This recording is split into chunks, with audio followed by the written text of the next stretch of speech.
Hello everyone. Tonight I've prepared a special compilation of trucker stories, all gathered into one soothing episode for you to enjoy. Take a moment to like the video and subscribe. It really helps support the channel. Now let's begin. The silent applause. From Marcus. The rain had been my companion for the last 100 miles. Drumming a steady rhythm against the windshield of my Kenworth T800 as I navigated the winding mountain roads of northern Oregon.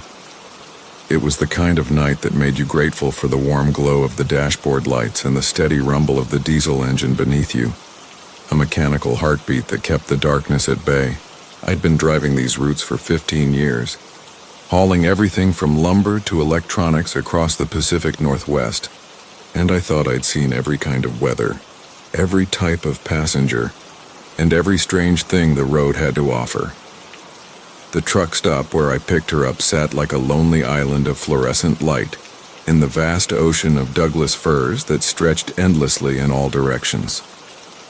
The neon sign buzzed and flickered intermittently, casting an unsteady pink glow over the wet asphalt, where a handful of big rigs sat cooling their engines.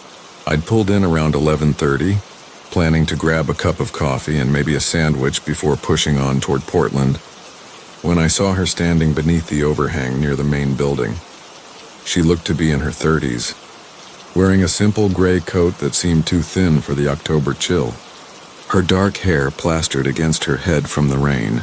What struck me immediately was how still she stood, not pacing or checking her phone like most people waiting for a ride, just standing there with her hands clasped in front of her, staring out at the highway with an expression I couldn't quite read from my position across the parking lot.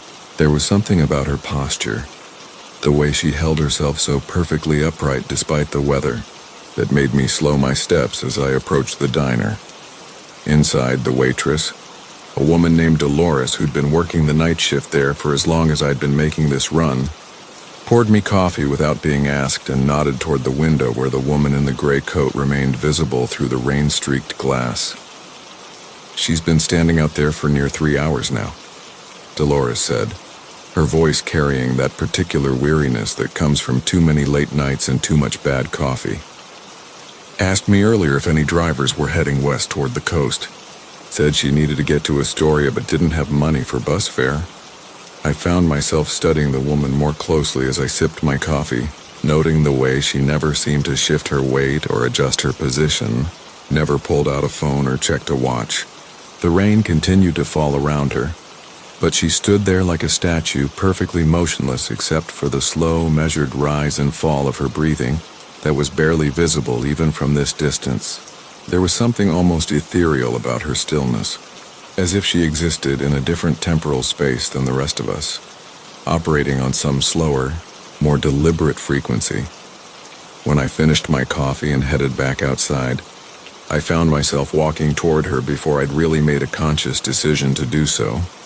Up close, I could see that her coat was indeed soaked through, though she didn't seem to notice or care about the water dripping from her sleeves. Her face was pale but not unhealthy looking, with high cheekbones and dark eyes that seemed to hold depths I couldn't fathom. When she turned to look at me, there was a moment of recognition, though I was certain we'd never met before.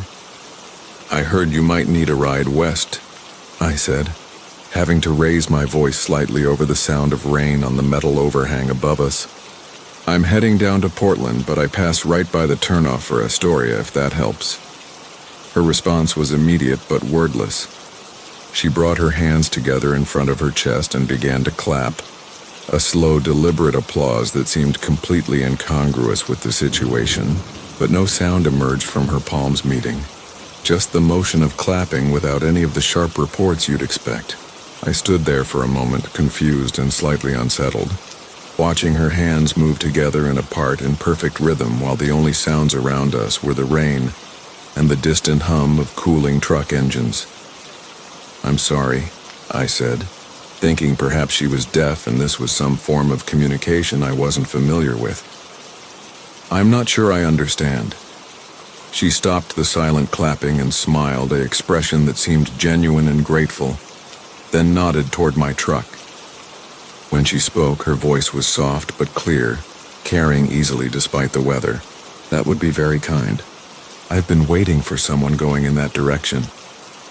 There was something unusual about the way she formed her words, a cadence that suggested English might not be her first language, though I couldn't place any specific accent. The first hour of the drive passed uneventfully, with my passenger sitting quietly in the sleeper area behind my seat, looking out at the dark forest that pressed close to both sides of the two-lane highway. The rain had intensified, forcing me to slow down and concentrate more carefully on the winding road ahead. The rhythmic sweep of the windshield wipers and the steady drone of the engine created an almost hypnotic atmosphere, and I found myself settling into that meditative state that sometimes comes during long night drives. It was around 1:30 in the morning when I first became aware of the sound, or rather, the absence of sound that should have been there. In my peripheral vision, I could see my passenger's hands moving in that same deliberate clapping motion I'd witnessed at the truck stop, her palms coming together in slow, measured applause. But despite watching her hands meet again and again, no sound reached my ears, just the continued rhythm of rain and wipers and engine noise. I glanced in the rearview mirror, trying to get a better look at what she was doing without being too obvious about it. Her face was turned toward the window, watching the dark trees rush past, but her hands continued their silent percussion, never varying in tempo, never pausing. The motion was hypnotic in its consistency, and I found myself trying to time it against the windshield wipers, but the rhythms didn't match, creating an odd sense of temporal displacement that made me feel slightly dizzy. "Everything okay back there?" I asked, more to break the strange spell than because I was genuinely concerned. She turned toward me, and in the green glow of the dashboard lights, her face looked different somehow, the shadows falling in ways that seemed to emphasize angles that hadn't been visible before. "Oh, yes," she replied, her hands never stopping their soundless applause. "I'm just showing my appreciation for the performance." Performance? I wasn't sure what she meant, and something about the way she said it sent a small chill down my spine that had nothing to do with the October weather outside. "The forest," she said, gesturing toward the window with a slight nod since her hands were occupied with their continued clapping. "Don't you see them? They're putting on quite a show tonight." I looked out at the dark line of trees on both sides of the road, seeing nothing but the familiar silhouettes of firs and cedars that I'd driven past thousands of times before. But as I watched, I began to notice something that made my grip tighten unconsciously on the steering wheel. The trees seemed to be moving in ways that couldn't be explained by the wind alone, swaying and bending in patterns that looked almost deliberate, almost choreographed. It was subtle at first, just a sense that the forest was more active than usual. But as I continued to watch, the movement became more pronounced. Branches reached toward the road like gnarling fingers, and trunks twisted in slow, sinuous motions that reminded me uncomfortably of dancers. The rain made it difficult to see clearly, and I told myself that it was just the movement of water on the windshield creating optical illusions. But the longer I watched, the more convinced I became that something extraordinary was happening in the woods around us. The trees seemed to be responding to my passenger's silent applause, bending and swaying in time with her soundless clapping. "You see it now," she said, and there was satisfaction in her voice, as if she'd been waiting for this moment of recognition. "They love an appreciative audience. They've been performing for so long without anyone noticing." The road ahead began to curve more sharply, and I had to focus my attention on driving. But I could still see the strange dance of the forest in my peripheral vision. My passenger's clapping continued steady and silent, and with each soundless impact of her palms, the trees seemed to respond with increased enthusiasm, their movements becoming more elaborate and impossible. Some appeared to be pulling their roots partially from the ground, lifting and repositioning themselves like enormous, slow-motion marionettes. "This isn't normal," I said, surprised by how calm my own voice sounded given the surreal nature of what I was witnessing. "Trees don't move like that." Normal is such a limiting concept, she replied, her hands never pausing in their strange applause. There are performances happening all around us all the time. Most people just don't know how to show proper appreciation. The Confessor Channel, from Marcus Rivera. The CB radio crackled to life somewhere around mile marker 347, cutting through the monotonous hum of my Peterbilt's engine as I pushed through the Indiana darkness. I'd been running this route between Chicago and Louisville for nearly 15 years, and that old Cobra radio had been my constant companion through countless midnight hours. Usually it carried the familiar chatter of fellow drivers sharing weather updates, speed traps, and the occasional dirty joke to break up the loneliness of the interstate. But tonight, as the November rain began to streak my windshield in lazy rivulets, something felt different about the airwaves. The voice that emerged from the static was smooth and oddly comforting, like warm honey poured over gravel. "Evening drivers," it said. "No call sign or identification. This is your friend on the Confessor Channel. Tonight's a good night for sharing what weighs heavy on your heart." I adjusted my mirrors and glanced at the CB display, but it showed only the usual Channel 19. The rain picked up its tempo against the glass, and my wipers swept back and forth in their hypnotic rhythm while that strange voice continued. "We all carry secrets, don't we? Dark little truths that eat at us mile after mile, load after load. Why don't you share one with an old friend?" At first I figured it was just another trucker with too much time and too little sleep. Maybe someone looking to start philosophical late-night conversations to stay awake. But then other voices began responding. A gravelly voice with a Texas drawl started talking about a hit-and-run incident from 12 years back, describing in vivid detail how he'd struck a hitchhiker outside Amarillo and never stopped, never reported it, never even slowed down. The smooth voice listened without judgment, occasionally murmuring encouragement. "That's been eating at you, hasn't it, friend? Tell me more about that night." My hands tightened on the steering wheel as the Texan continued his confession, describing how he still saw the hitchhiker's face in every truck stop mirror, how he'd changed routes to avoid that stretch of highway, how the guilt had slowly poisoned his marriage until his wife left him without ever knowing why. The details were too specific, too raw to be anything but true. When he finished, the smooth voice simply said, "Thank you for sharing. The truth has power, doesn't it? Who else has something they'd like to unburden?" More voices joined in as the miles rolled beneath my wheels.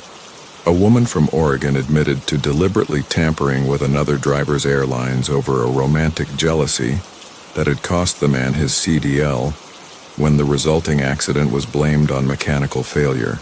A young man with a Carolina accent confessed to stealing medication from his loads, prescription drugs meant for small-town pharmacies, selling them to feed his own addiction, while families went without their needed medicines. Each story was more disturbing than the last, and each time that smooth voice listened with infinite patience, drawing out more details, more guilt, more pain. The strangest part was how familiar some of these confessions began to sound. Not the specific details, but the voices themselves. I could swear I recognized the Texas drawl from truck stops along I-40, remembered sharing coffee with a big man who'd seemed haunted and distant. The Carolina accent reminded me of a kid I'd met at a way station months ago, someone who'd seemed nervous and jittery in a way that went beyond the usual Dow T inspection anxiety. These weren't strangers spinning tales. These were real drivers I'd crossed paths with, real people carrying real guilt across America's highways.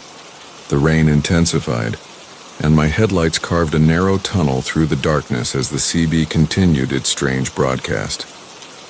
The smooth voice began asking more pointed questions, drawing connections between the confessions. Interesting how guilt changes us, isn't it?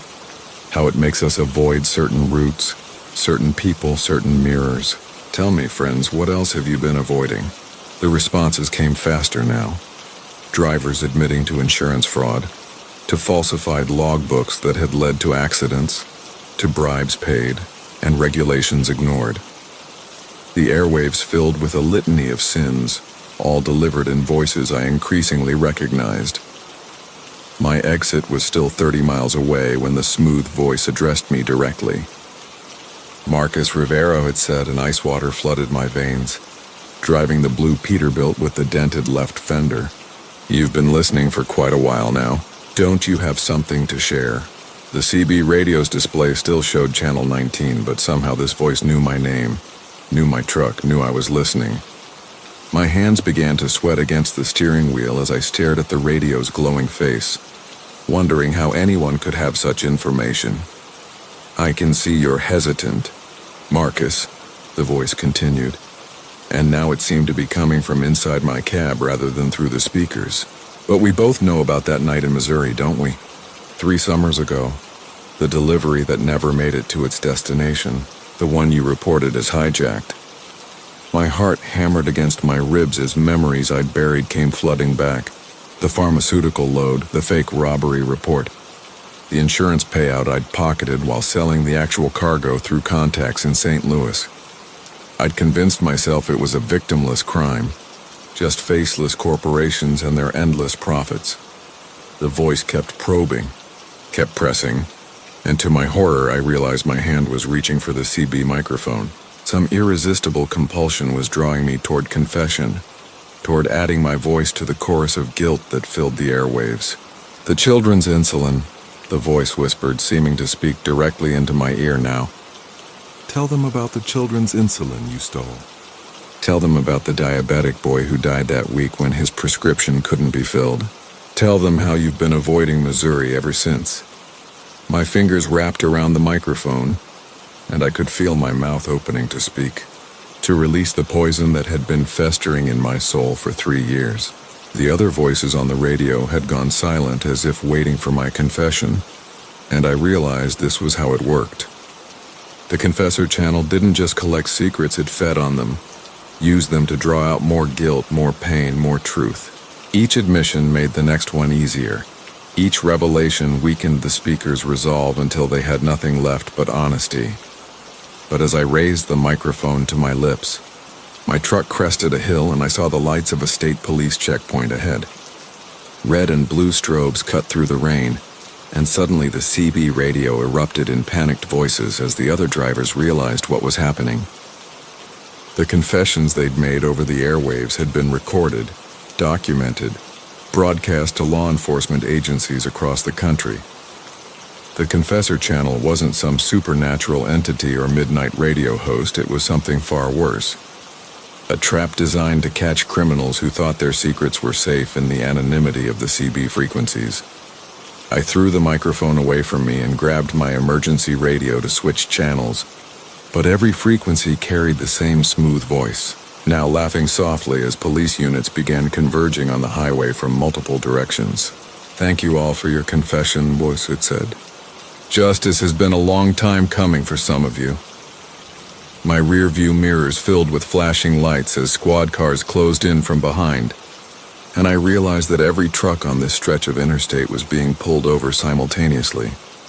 I managed to take the next exit just ahead of the roadblock, my heart pounding as I turned onto a dark farm road and killed my lights. Behind me, the interstate blazed with emergency strobes as the police began their arrests, armed with recorded confessions that would hold up in any court. The CB radio finally went silent, its job apparently complete, leaving only the sound of rain on metal and my own ragged breathing. I'd escaped the trap, but barely, and only because something in me had resisted the compulsion to confess at the final moment. Now, months later, I still drive the highways, but I never turn on the CB radio. I've heard rumors from other drivers about the Confessor channel, how it appears randomly on different frequencies, how it's taken down dozens of criminal truckers across the country. Some say it's a government operation. Others claim it's run by families of victims seeking justice. But late at night, when the road stretches endlessly ahead and guilt gnaws at my conscience, I sometimes wonder if the real truth is something else entirely, because that smooth voice knew things that no human agency could have known, reached places in the mind that technology couldn't touch. And sometimes, in the deepest part of the night, I hear that voice whispering through my truck's speakers even when the radio is turned off. patiently waiting for me to pick up the microphone and finally tell the truth about Missouri, about the insulin, about the boy who died while I counted stolen money. The Confessor channel never really goes away, I've learned. It just waits, knowing that everyone eventually needs to unburden their secrets one way or another. The Cartographer's Highway, from Marcus Dalton. The old Freightliner's cab felt smaller tonight, pressed in by the weight of another storm brewing across the Montana plains. I'd been hauling freight through these northern routes for 12 years, long enough to know every truck stop, every bend in the interstate, every place where the cell towers gave up trying. The radio crackled with distant voices of other drivers, their conversations fading in and out like ghosts on the airwaves. But mostly it was just me and the steady rumble of 18 wheels eating up asphalt in the growing darkness. That's when I found the map book wedged behind the passenger seat, leather-bound and heavy in a way that truck atlases never are. It must have belonged to the driver before me, though dispatch had never mentioned anyone else working this particular rig. The leather was worn smooth as riverstone, and when I opened it under the dome light during a fuel stop in Billings, the pages felt different somehow, thicker than normal paper, with a texture that seemed almost organic beneath my fingertips. The maps themselves were beautiful in an old-world way, hand-drawn with incredible detail that put any GPS system to shame. Every road was marked with flowing script, every landmark illustrated with tiny, precise drawings. Mountain ranges rose in miniature peaks and valleys. Forests were represented by countless individual trees no bigger than pinheads, and rivers curved across the pages like silver threads.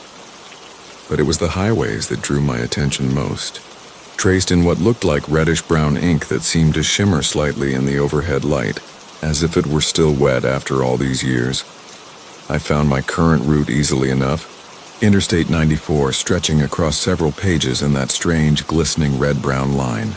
But according to this map, there were roads I'd never seen before, alternate routes that could shave hours off my delivery time. One in particular caught my eye, a highway marked as Route 429 that seemed to run parallel to the interstate for nearly 200 miles, cutting through areas my regular atlas showed as empty wilderness. The route was drawn in the same reddish ink, but darker somehow, more pronounced, and tiny notations in the margins mentioned fuel stops and rest areas that would be perfect for the long haul ahead. The storm broke as I pulled back onto the interstate, rain hammering the windshield with the fury that only Montana weather can deliver. The wipers struggled against the deluge, creating a rhythm that seemed to match the pulse I could swear I felt coming from the map book on the passenger seat. Lightning illuminated the landscape in brief, stark moments, revealing rolling hills and scattered pine groves that looked exactly like the illustrations I'd been studying. It was then that I saw the exit sign appearing through the rain, weathered and partially obscured, but clearly marking Route 429. The sign wasn't on any official highway map I'd ever seen, and my GPS showed nothing but empty space where the exit ramp curved away into the darkness. But the map book had been right about everything else, and the promise of a shortcut was too tempting to ignore, especially with the storm making the interstate treacherous and slow. I downshifted and took the exit, feeling the truck lean into the curve as we left the familiar asphalt of I-94 behind. Route 429 was perfectly paved, smooth as glass despite not appearing on any official documentation. The storm seemed to ease as soon as I committed to the new highway, the rain softening to a gentle patter that was almost soothing after the violence of the interstate weather. Pine trees lined both sides of the road, their branches creating a canopy that filtered the darkness into something deeper, more complete. My headlights carved through the night ahead, illuminating mile markers that counted down in steady progression, just as the map had promised. The first fuel stop appeared exactly where the atlas had indicated, a small station with old-fashioned pumps that glowed warm and yellow in the surrounding darkness. But something felt off as I pulled into the gravel lot. The building looked abandoned, empty windows staring blindly into the night, yet the pumps were clearly operational, their displays showing current prices in crisp digital numbers. I sat in the cab for several minutes, engine idling, but saw no sign of human activity. The fuel gauge was still showing 3/4 full, so I decided to push on, though I couldn't shake the feeling that someone was watching from those dark windows as I pulled back onto the highway. The second rest area was marked on the map with a small illustration of picnic tables and a bathroom facility, but when I reached the coordinates, I found something far more elaborate. A full truck stop spread across several acres, complete with a restaurant, showers, and a parking area large enough for 50 rigs. Yet, like the fuel station, it appeared completely deserted despite being fully lit and obviously operational. The restaurant's neon sign buzzed and flickered in colors that seemed too bright, too saturated, casting everything in an artificial glow that made my eyes water. Even more disturbing, I could see other trucks parked in the lot, their running lights twinkling in neat rows, but no drivers were visible anywhere. I pulled into an empty space and sat listening to my engine tick as it cooled, studying the map book by the dome light. The illustrations were even more detailed than I'd first realized. The fuel station I'd passed was depicted with tiny windows and doors, and I could swear that in the miniature drawings, those windows had curtains that hadn't been there when I'd actually seen the place. The truck stop where I now sat was shown with remarkable accuracy, down to the placement of individual parking spaces and the exact pattern of the neon sign. But most unsettling of all, there was a small illustration of a freightliner that looked exactly like mine, positioned in precisely the spot where I'd chosen to park. As I studied the pages more closely, I began to notice other details that made my skin crawl. The red-brown ink used for the highways wasn't uniform as I'd first thought. In some places it was darker, almost black, while in others it seemed to have faded to a rusty orange. And those variations weren't random. The darkest sections corresponded to places where the tiny illustrated trucks were shown parked or stopped, while the faded areas seemed to mark stretches of empty road. It was as if the highways themselves were somehow feeding on the vehicles that traveled them, growing darker and more pronounced with each visit. I closed the map book and started the engine, suddenly desperate to get back to the familiar territory of the interstate. But as I pulled out of the truck stop, I realized that Route 429 only ran in one direction from this point.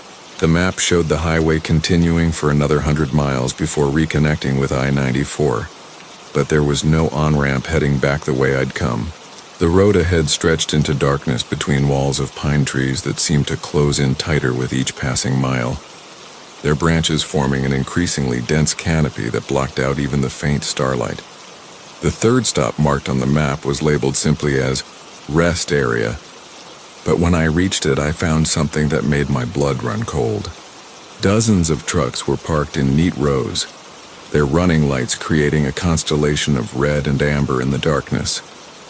These weren't the sleek modern rigs you'd see at any normal truck stop, but older vehicles, some that looked like they'd been built decades ago, and they were all perfectly maintained, their chrome gleaming and their paint jobs immaculate, as if they just rolled off the assembly line despite their vintage designs. I crept through the parking area at idle speed, peering into cab after cab, but found them all empty. Not just empty of drivers, but empty of everything that makes a truck cab feel lived in. No personal items, no logbooks, no coffee cups or candy wrappers, or any of the small comforts that drivers accumulate during long hauls. The trucks looked like museum pieces, perfect and pristine and utterly lifeless. That's when I noticed that the map book on my passenger seat was warm to the touch, and when I opened it again, the illustration of this rest area showed a new addition, another freightliner, drawn in precise detail, positioned at the edge of the parking area where I currently sat. The ink was darker here too, so fresh it seemed to gleam wetly in the dome light, and I realized with growing horror that it wasn't ink at all. The highways, the illustrations, even the tiny details were all drawn in something that looked and felt disturbingly organic. I threw the truck into gear and floored the accelerator, desperate to reach the end of Route 429 and return to the real world. The engine roared in response, but the speedometer seemed frozen, the mile markers passing at the same steady pace no matter how hard I pushed. The pine trees began to thin out ahead, revealing glimpses of a larger highway beyond, and I could see the glow of normal interstate traffic in the distance. The map book had begun to smoke slightly on the passenger seat, filling the cab with a smell that reminded me uncomfortably of copper pennies and wet earth. Just before the merge point, I grabbed the atlas and threw it out the window, watching in the side mirror as it tumbled across the asphalt behind me, the fourth lane. From Marcus Chen, I've been driving long haul for 17 years, and I thought I knew every stretch of interstate between Portland and Denver like the back of my weathered hands.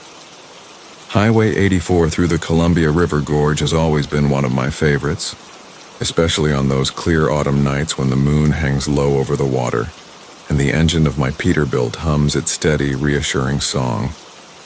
But that was before I discovered the fourth lane, before everything I thought I understood about that familiar route changed forever. It was sometime past 2 a.m, and a light drizzle had begun to speckle my windshield as I made my way east through the gorge.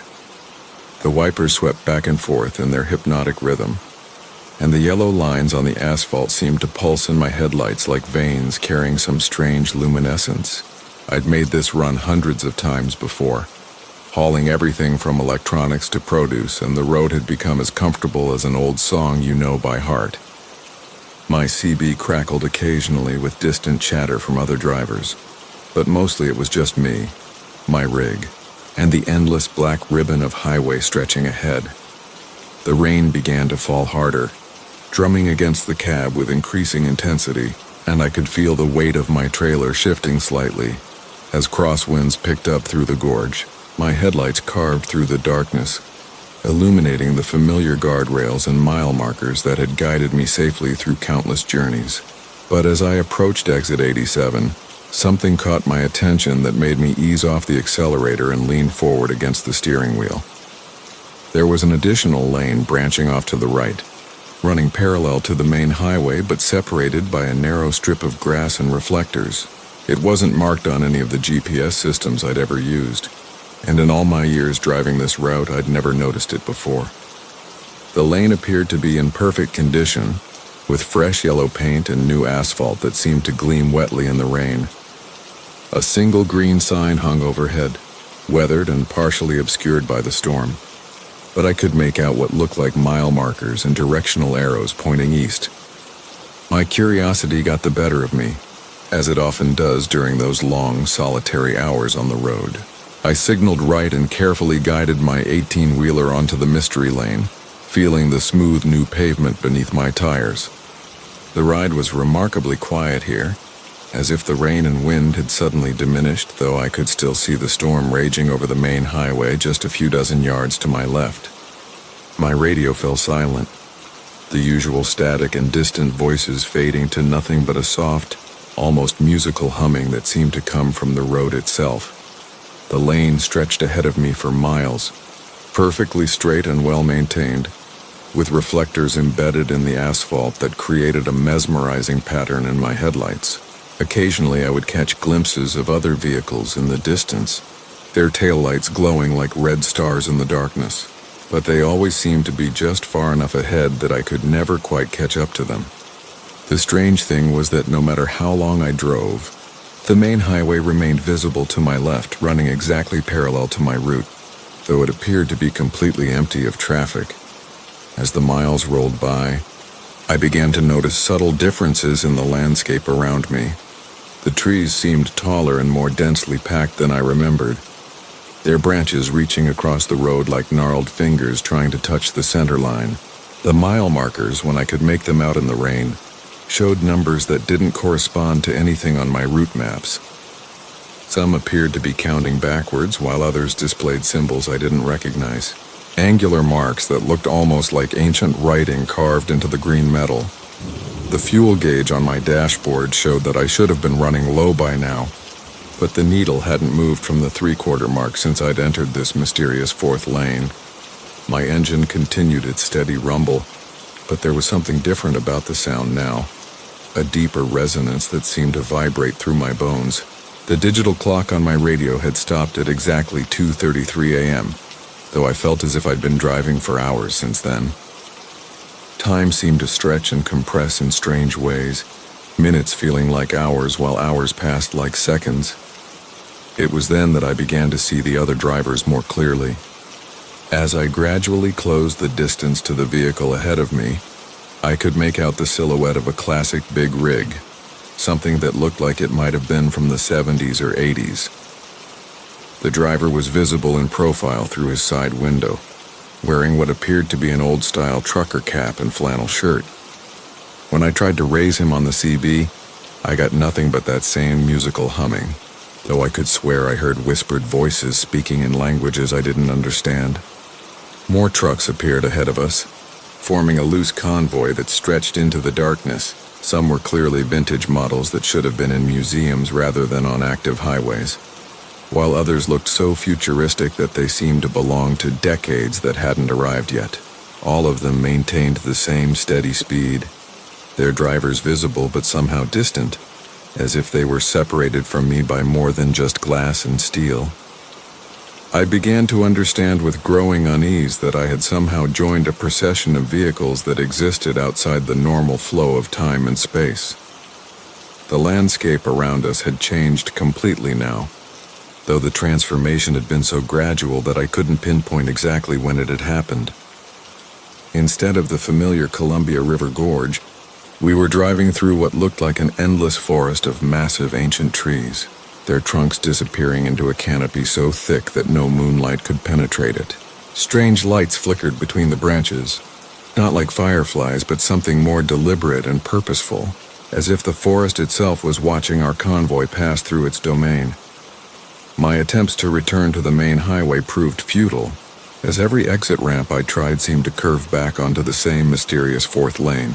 The road had become a loop, or perhaps something more complex, a path that followed rules of geography and physics that didn't apply to the world I thought I knew. Panic began to creep into my chest as I realized that I might be trapped in this otherworldly convoy forever, doomed to drive through landscapes that existed only in the spaces between reality. But then, just as despair was beginning to overwhelm me, I noticed a gap opening up between two of the vintage trucks ahead. Without hesitation, I swung my rig to the left, crossing over the grass median strip and bouncing roughly back onto what I hoped was the familiar main highway. The sensation was like breaking through the surface of deep water, and suddenly I could hear my radio crackling back to life, my engine settling back into its normal rhythm, the rain resuming its steady percussion against my windshield. I found myself back on Highway 84, exactly where I expected to be according to my GPS and mile markers. The clock on my radio jumped forward to 4:15 a.m. as if nearly 2 hours had passed in an instant. My fuel gauge showed exactly what it should have after covering the distance to my current location, and everything seemed perfectly normal once again. I tried to convince myself that I had simply dozed off and dreamed the entire experience, a common enough occurrence during long nighttime drives. But when I pulled into the next truck stop to grab some coffee and clear my head, I met an old-timer named Floyd who was fueling up his ancient Kenworth at the pump next to mine. He took one look at me and nodded knowingly, as if he could read the confusion and lingering fear in my expression. Over steaming cups of coffee in the diner, he told me that the fourth lane had been appearing to drivers for decades, maybe longer, a highway that existed parallel to our own, but followed different rules entirely. According to Floyd, some drivers never found their way back, becoming permanent members of that ghostly convoy that traveled through landscapes that existed only in the spaces between what we call reality. Others returned with stories like mine, forever changed by their journey through a realm where time moved differently, and the normal rules of cause and effect no longer applied. He warned me that the fourth lane had a way of calling back to those who had traveled it once, appearing at moments of solitude and vulnerability during those long, dark hours on familiar roads. As I sit here now, writing this account in the cab of my truck during a mandatory rest stop, I find myself constantly checking my mirrors for signs of that mysterious additional lane. Sometimes in my peripheral vision, I think I catch glimpses of it running parallel to whatever highway I'm traveling, with its perfect asphalt and glowing reflectors beckoning me back into its eternal procession. The rational part of my mind insists that it was all some kind of hallucination, brought on by fatigue and too many hours on the road. But deep down, I know the truth, and I suspect that anyone who reads this account will recognize it as well. There are roads that exist beyond the edges of our maps. Highways that connect not just distant cities but distant realities. Places where the familiar rules of time and space break down completely. The perpetual circle. From Marcus, the CB radio had been crackling with strange reports all night, but I figured it was just truckers getting spooked by the fog that had rolled in thick across the Nebraska plains. I'd been driving these routes for 15 years, hauling everything from refrigerated goods to construction equipment, and I thought I'd seen it all.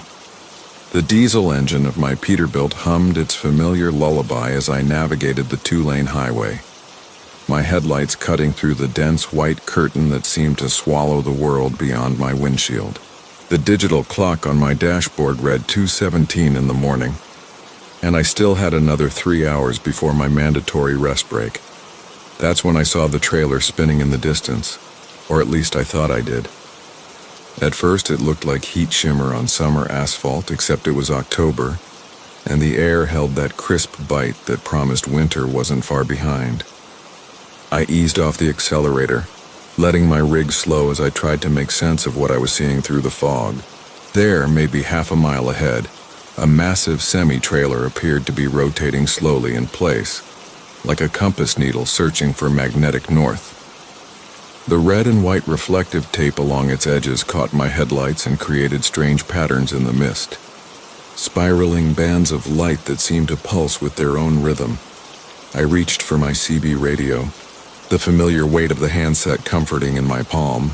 The static cleared momentarily, and I heard fragments of conversations, truckers reporting similar sights along different stretches of highway. Someone was saying something about a trailer that wouldn't stop turning. Another voice mentioning how they'd been following the same spinning rig for 20 miles before it just vanished into thin air. I keyed the mic, my voice steady despite the growing unease in my chest. "This is Big Bear eastbound on Highway 30. Anyone else seeing something strange about a mile marker 247?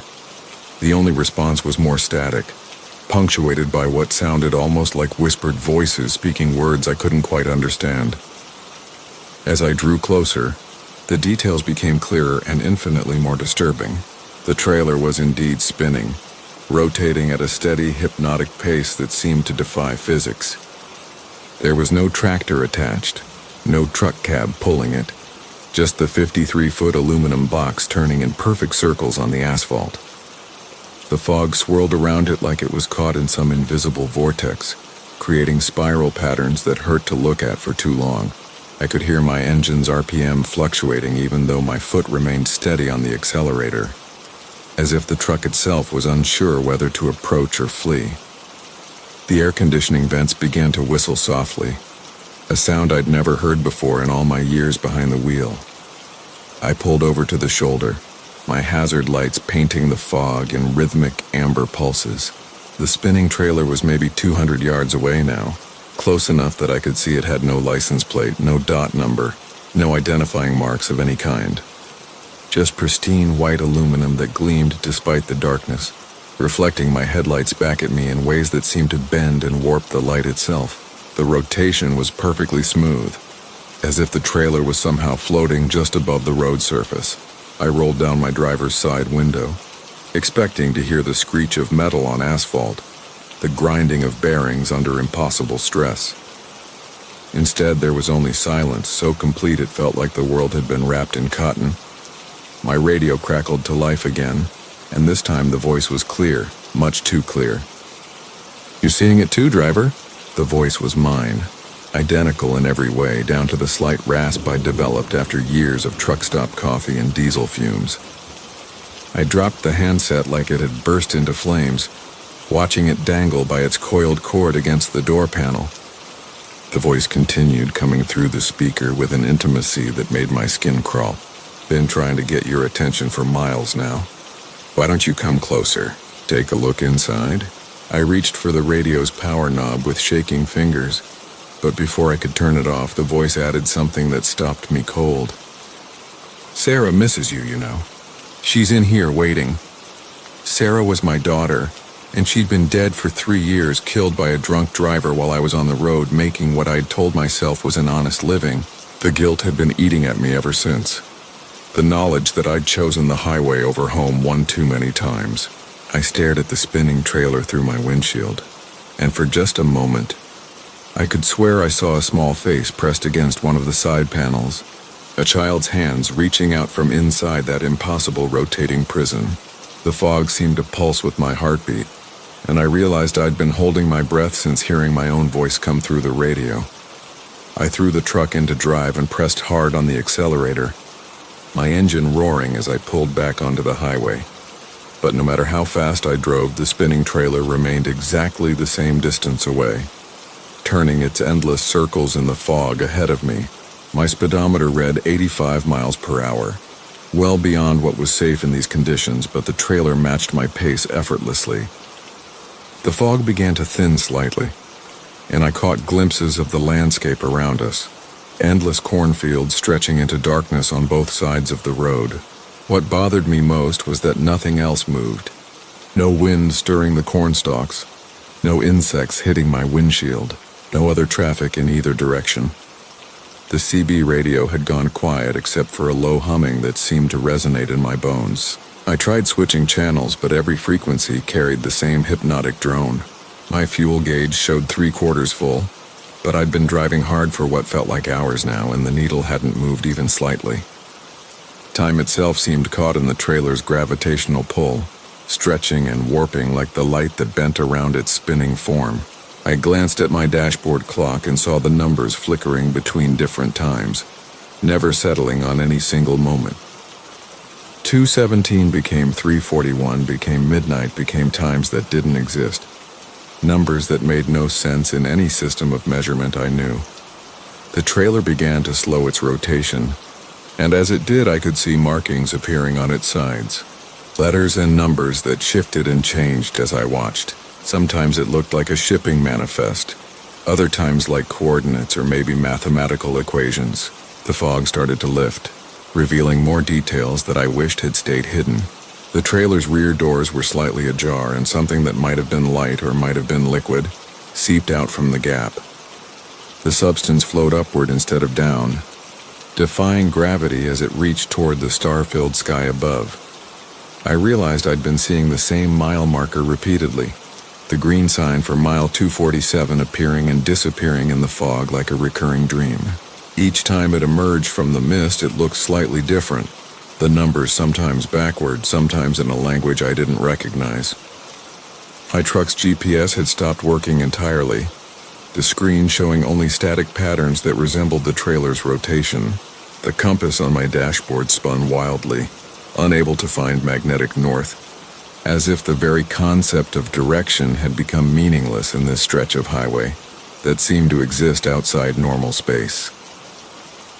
That's when I made the decision that probably saved my life, though I'm still not entirely sure about that. Instead of continuing to chase the trailer, I yanked the steering wheel hard to the right, taking my rig off the highway and into the cornfield. The stalks parted around my truck with sounds like breaking bones, and I drove blindly through the rows, my headlights illuminating endless corridors of dying vegetation. Behind me, I could hear something like laughter coming through the CB radio, growing fainter as I put distance between myself and that impossible spinning trailer. I drove through the corn for what felt like hours until I finally broke through to another road, a smaller county highway that my GPS immediately recognized. The fog was gone, replaced by a clear night sky full of familiar constellations. My dashboard clock showed a steady 4:37 in the morning, and my fuel gauge read exactly where it should have after my detour through the field. I pulled over at the first truck stop I found, a faded place called Mickey's with a gravel lot and flickering neon that spelled out coffee and diesel 24/7. The other truckers in the diner looked at me strangely when I tried to tell them what I'd seen. their expressions ranging from polite disbelief to the kind of concerned looks you give someone who's been on the road too long. But there was one old-timer, a weathered man with kind eyes who listened to my entire story without interruption.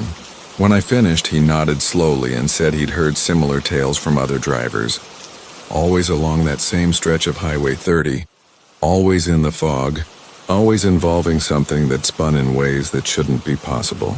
The whispering cargo. From Marcus. The thing about driving long haul is that you get used to the sounds your rig makes, every rattle and hum becoming as familiar as your own heartbeat. My Peterbilt 379 had been my companion for 7 years, her diesel engine purring through countless midnight miles across the interstate highways that connect this vast country. Like arteries of asphalt and steel, she had her quirks, sure. A slight wheeze when the turbo kicked in, a particular growl when climbing steep grades, but nothing I couldn't recognize and understand. That's why what happened on that foggy November night outside of Bakersfield still haunts me. Because trucks don't develop new sounds overnight, especially not sounds that form words in languages you've never heard before. I was hauling a load of electronics from Los Angeles to Seattle, routine cargo that I'd transported dozens of times before. The manifest listed computer components, television sets, nothing unusual or particularly valuable, just the standard freight that keeps commerce flowing between cities. The fog had rolled in thick as cotton batting around 10 p.m., reducing visibility to maybe 50 feet beyond my headlights. I'd slowed to a crawl, hazard lights blinking as I nursed the big rig along the shoulder of Highway 99, waiting for the weather to clear enough to make decent time again. That's when I first heard it, a sound that shouldn't have been coming from anywhere near my truck. It started as a cough, deep and wet, like someone clearing their throat after a long illness. The sound seemed to emanate from somewhere behind me, maybe from the trailer itself, though I knew that was impossible since I'd sealed the cargo doors myself back in Los Angeles. I pulled over at the next truck stop, a dimly lit place called Eddie's that catered to drivers, like me, who found themselves traveling the lonelier stretches of California's Central Valley. The fluorescent lights buzzed overhead as I walked around my rig, checking the trailer connections, examining the tires, looking for anything that might explain the strange sound. Everything appeared normal. The cargo doors still sealed with the same plastic ties I'd attached hours earlier, the bill of lading tucked securely in my logbook. I grabbed a cup of coffee from the vending machine and climbed back into the cab, convinced that fatigue and the hypnotic effect of driving through fog had played tricks on my ears. But 20 miles down the road, the coughing returned, more pronounced this time, accompanied by what sounded distinctly like whispered words. The syllables were unfamiliar, flowing together in a rhythm that suggested meaning even though I couldn't understand the language being spoken. I turned down the radio, straining to listen, and that's when I realized the sounds were keeping time with the truck's engine, as if the diesel combustion itself was forming these otherworldly utterances. The fog began to thin as I climbed into the foothills, revealing glimpses of the dark landscape stretching away on either side of the highway. Here and there, distant farmhouse lights flickered like fallen stars, and the smell of damp earth and growing things drifted through my partially opened windows.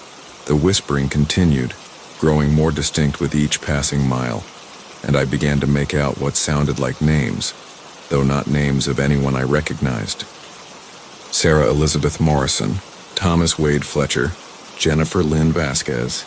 The pronunciation was perfect, each syllable crisp and clear, as if my truck had somehow become a supernatural roll call. I tried to rationalize what I was hearing, telling myself that CB radio interference or some kind of electromagnetic phenomenon might be responsible for the voices, but CB chatter doesn't synchronize with engine RPMs, and radio signals don't seem to originate from directly beneath your feet. The voices were coming from my truck, specifically from somewhere in the engine compartment, and they were getting stronger as the night wore on. Around 2 in the morning, I pulled into a rest area near Fresno, needing to get some sleep, but also hoping that shutting down the engine might silence whatever was causing the disturbance. As the diesel clattered to a stop, The voices faded to nothing, leaving only the tick of cooling metal and the distant hum of traffic on the interstate. I tried to rest in the sleeper berth, but every time I began to drift off, I found myself listening for the return of those whispered names, wondering who these people were and why my truck seemed determined to catalog their identities. When I fired up the engine at dawn, the voices returned immediately, as if they'd simply been waiting for the diesel to resume its combustion cycle. The names continued throughout the morning, sometimes spoken singly, sometimes in groups of 3 or 4, always with that same careful pronunciation that suggested reverence or perhaps remembrance.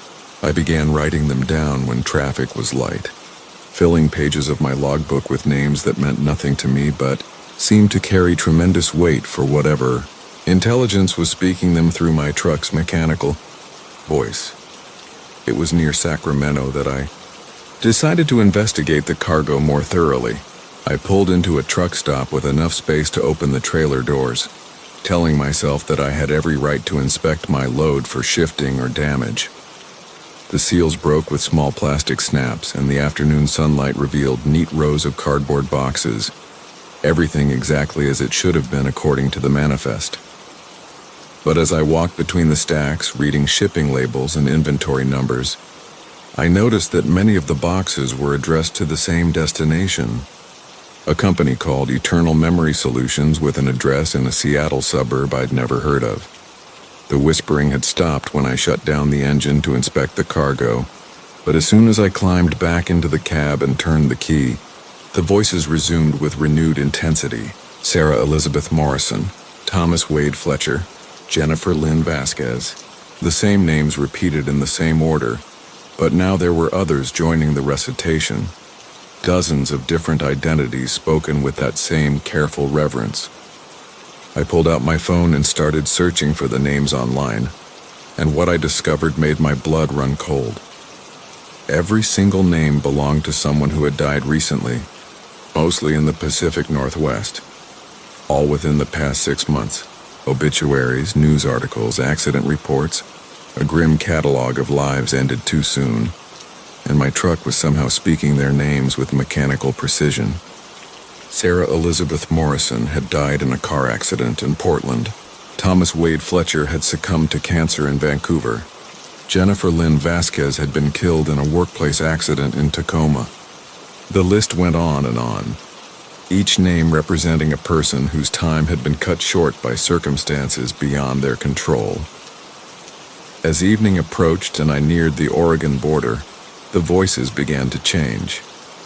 Instead of simply reciting names, they started speaking in what sounded like messages, brief statements delivered in the same mechanical whisper that had been haunting my journey. Some were apologies for words left unspoken. Others were declarations of love for family members left behind. Still others were warnings about dangers that the living couldn't yet see. My truck had become a conduit for the departed, using the rhythm of diesel combustion to give voice to those who could no longer speak for themselves. The cargo delivery in Seattle went smoothly. Too smoothly, perhaps, as if the entire transaction had been orchestrated by forces beyond my understanding. The warehouse workers who unloaded my trailer seemed unusually quiet, handling each box with a care that suggested they knew exactly what they contained. Eternal Memory Solutions turned out to be a data recovery company, specializing in retrieving information from damaged hard drives and corrupted digital storage devices. The irony wasn't lost on me. A business dedicated to recovering lost data housed in a building where the very air seemed to hum with recovered voices. The return trip to Los Angeles was silent, my truck's engine running with its familiar mechanical rhythm, but no longer serving as a supernatural speaking tube. Whatever had needed to be said had apparently been delivered along with the cargo, leaving me to wonder about the true nature of what I'd been transporting. Were those computer components really just electronic hardware? Or had they somehow retained traces of the people who had used them?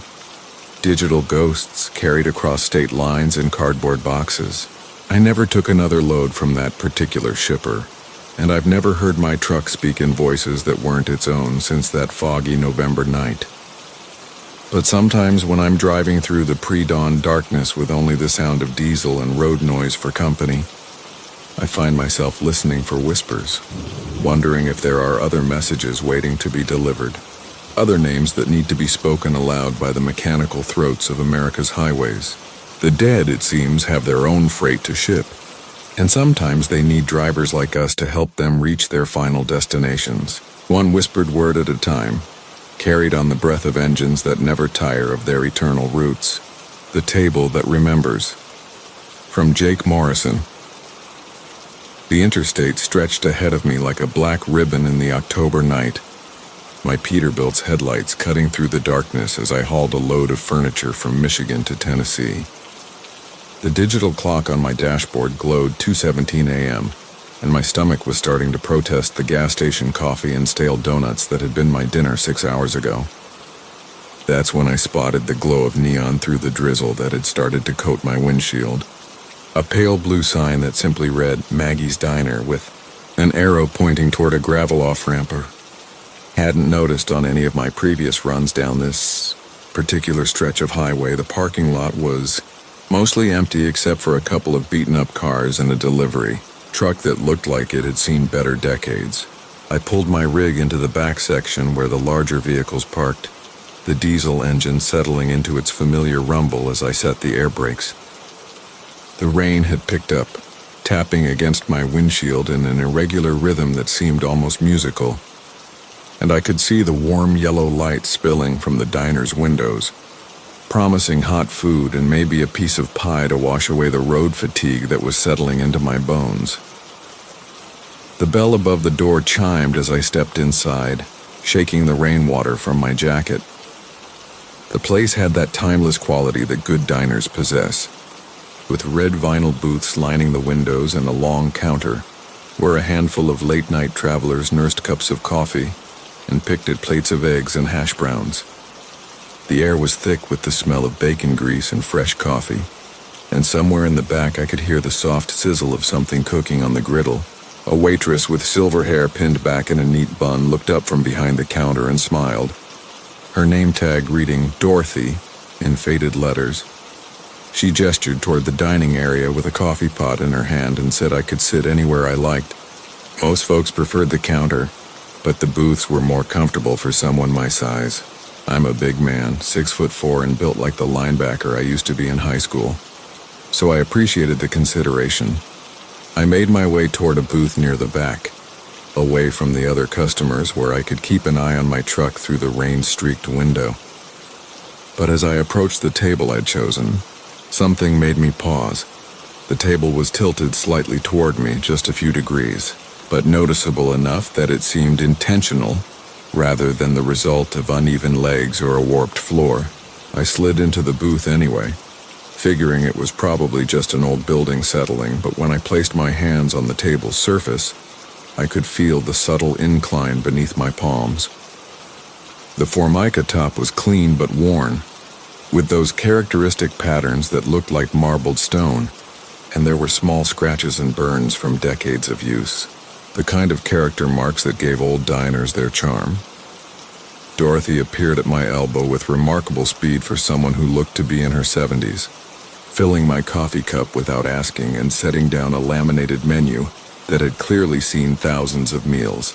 I ordered the meatloaf special, extra mashed potatoes, and she nodded approvingly, saying that was always a good choice and that Maggie made the best gravy in 3 counties. As she walked away, I settled back in the booth and tried to get comfortable, but the table's angle kept drawing my attention, making me feel slightly off balance even while sitting down. I pulled out my phone to check messages from my dispatcher, but the signal was weak, just one bar flickering in and out of existence. Outside, the rain was coming down harder now, creating rivulets that ran down the window glass and distorted the view of my truck. The other customers seemed absorbed in their own late-night rituals, speaking in hushed tones or not at all, and the gentle clatter of dishes and silverware from the kitchen created a soothing backdrop that should have been relaxing but somehow wasn't. Dorothy returned with my dinner, the plate loaded with thick slices of meatloaf, a mountain of mashed potatoes, and green beans that actually looked fresh rather than canned. She set it down carefully, compensating for the table's tilt without comment, as if she'd done it hundreds of times before. The food was excellent, exactly the kind of hearty fare that hit the spot after long hours on the road. But as I ate, I became increasingly aware of how the table seemed to be drawing everything toward me. Not just the plate and silverware, but somehow my attention as well. I found myself leaning forward without meaning to, my elbows naturally finding their way to the table's edge, my eyes drawn to the surface itself rather than my food or the view outside. The scratches and burns in the formica began to take on patterns, like a map of all the conversations and meals that had played out across this particular piece of furniture, and I started to imagine the stories behind each mark. A cigarette burn near the edge might have been from a nervous teenager on his first date, while a series of small knife scratches could have been carved by someone waiting for news that never came. When I looked up, I realized I'd been staring at the table for several minutes, my food growing cold while I traced imaginary connections between the various imperfections in its surface. Dorothy was behind the counter, refilling salt shakers and pretending not to watch me, but I caught her glancing in my direction more often than seemed normal. I took a long drink of coffee and tried to focus on finishing my meal, but the table kept pulling at my consciousness like a magnet, demanding attention I didn't want to give. That's when I noticed the other customers were gone. I couldn't remember seeing them leave, couldn't remember hearing the bell above the door, but their plates had been cleared and their booths sat empty. The diner felt larger somehow in their absence, the sound of my fork against the plate echoing more than it should in the space. Dorothy was still moving around behind the counter, but her movement seemed slower now, more deliberate, as if she were moving through water rather than air. I tried to stand up, thinking it was time to get back on the road, but found myself settling back into the booth instead. The table's angle seemed more pronounced now, definitely tilted toward me, and when I placed my hands flat on its surface, I could swear I felt a subtle vibration, like a heartbeat transmitted through the formica. My coffee cup slid slowly toward the edge, and I caught it just before it would have spilled. But when I set it down again, it immediately began the same gradual journey. The rain outside had intensified into a proper storm, lightning flickering in the distance and thunder rumbling through the building's frame. My truck looked small and distant through the water-distorted window, and I was starting to worry about the load I was carrying, expensive furniture that wouldn't fare well if moisture got into the trailer. But every time I tried to focus on leaving, the table drew my attention back to its scarred surface, and I found myself studying new details I hadn't noticed before. There were words carved into the formica, so faint they were almost invisible unless the light hit them just right. Names and dates mostly, scattered across the surface like a guest book that had been accumulating signatures for decades. Tommy and Sarah, 1987, near the sugar dispenser. For a good time call, with a phone number that had been scratched out. I was here, repeated in several different hands as if multiple people had felt compelled to leave the same message. But there were other things too, messages that seemed more urgent, more desperate. Don't trust the table in tiny letters near my right elbow. It knows what you're thinking, etched so lightly it might have been my imagination.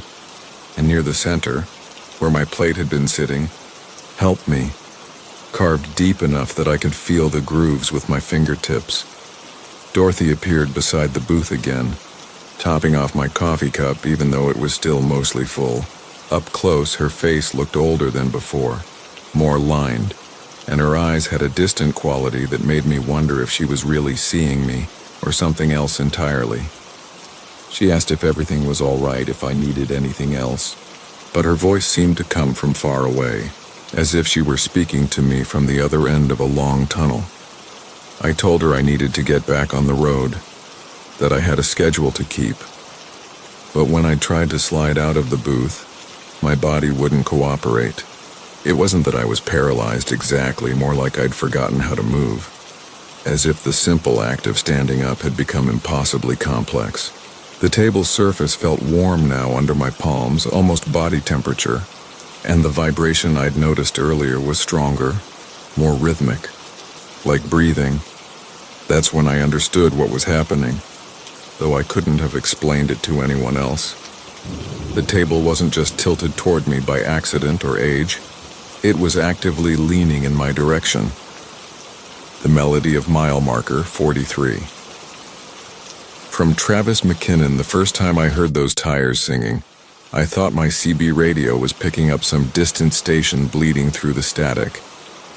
It was past 2 in the morning on Interstate 80, somewhere between the Nebraska cornfields and the endless Wyoming plains, when that haunting melody drifted through my cab like smoke through a screen door. My old Peterbilt 379 had been humming along at a steady 70, the diesel engine keeping time with the yellow dashed lines that disappeared beneath my hood like a hypnotic metronome. The night was clear and cold, with stars scattered across the sky like spilled salt, and I had been making good time on this cross-country haul of electronics bound for Sacramento. The melody was soft at first, barely audible above the drone of my engine and the whisper of wind around my mirrors. It sounded like a child's lullaby, something you might hear played on an old music box, all gentle notes and sweet innocence. I reached for my CB radio and clicked through the channels, thinking maybe some lonely driver was playing music to keep himself awake. But every channel came back with nothing but the usual late-night chatter and static.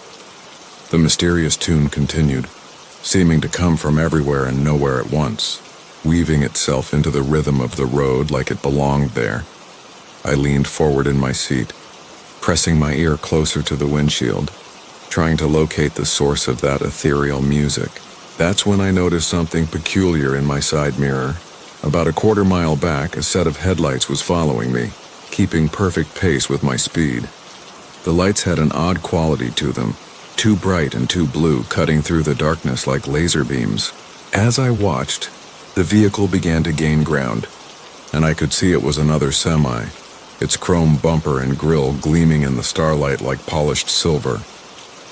The lullaby grew stronger as the mysterious truck drew closer, and I realized with a chill that ran down my spine like ice water that the music was coming from outside my cab. It was rising up from the asphalt itself as if the very road was singing. I checked my speedometer and pressed the accelerator, pushing my rig up to 75, then 80. But the other truck matched my speed effortlessly. The melody shifted and changed, becoming more complex, adding layers of harmony that seemed to echo off the empty landscape around us. My hands began to tremble on the steering wheel as I recognized the tune. It was Rockabye Baby, but played in a minor key that made it sound mournful and wrong, like a funeral dirge disguised as a children's song. The notes seemed to be coming from the tires themselves, as if the rubber was singing against the asphalt, creating music from friction and motion. I had been driving trucks for 23 years, hauling everything from livestock to lumber across every interstate in America, and I had never heard anything like this haunting symphony of the road. The blue headlights were directly behind me now, maybe 50 yards back, and in my mirrors I could see the outline of the other truck more clearly.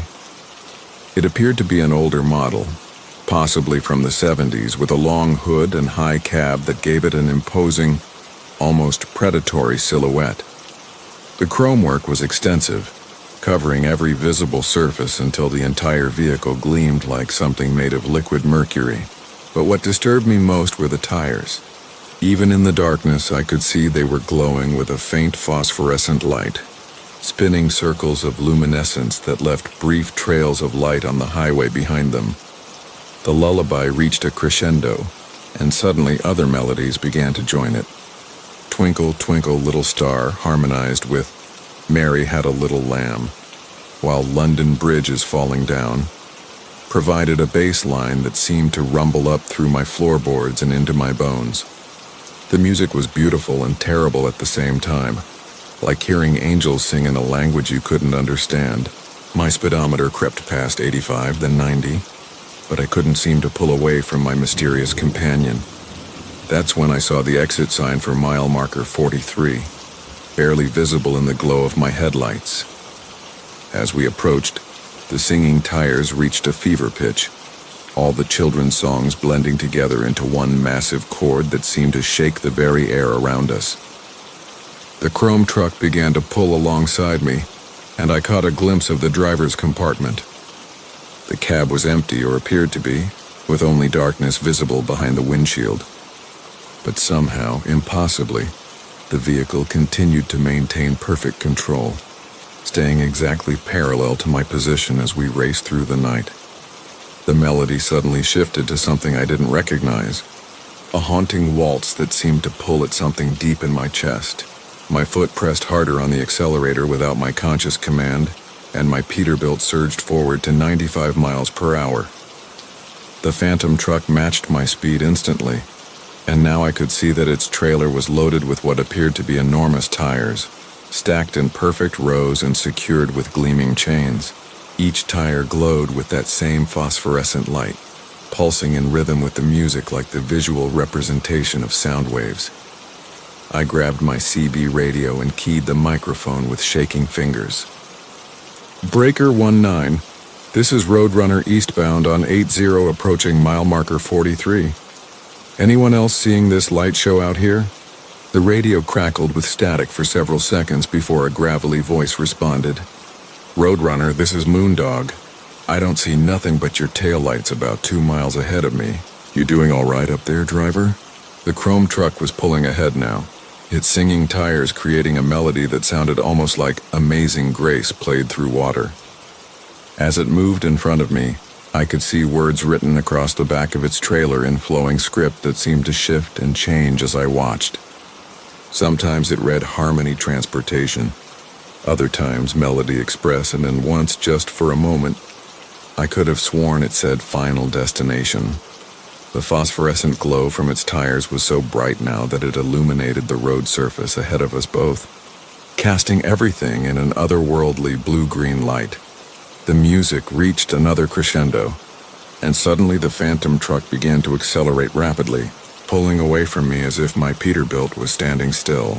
Within seconds, it had gained a quarter mile, then a half mile, its glowing tires leaving brief streaks of light on the asphalt like the trail of a falling star. The lullaby began to fade, becoming softer and more distant, until it was barely audible above the sound of my own diesel engine. I watched in my headlights as the chrome truck approached a curve in the highway about a mile ahead. The road bent slightly to the right around a small hill, and as the mysterious vehicle disappeared around that curve, there was a brilliant flash of blue-white light that illuminated the entire landscape for several seconds. The music stopped abruptly, cut off mid-note as if someone had suddenly unplugged a radio. When I reached the curve myself, I slowed down and scanned the road ahead carefully. The highway stretched out straight and empty for miles with no sign of the phantom truck or its glowing cargo. There were no exit ramps, no side roads, nowhere the vehicle could have gone. It had simply vanished into the night like a ghost made of chrome and light. I pulled over at the next truck stop and spent the remainder of the night in my sleeper berth, but sleep wouldn't come.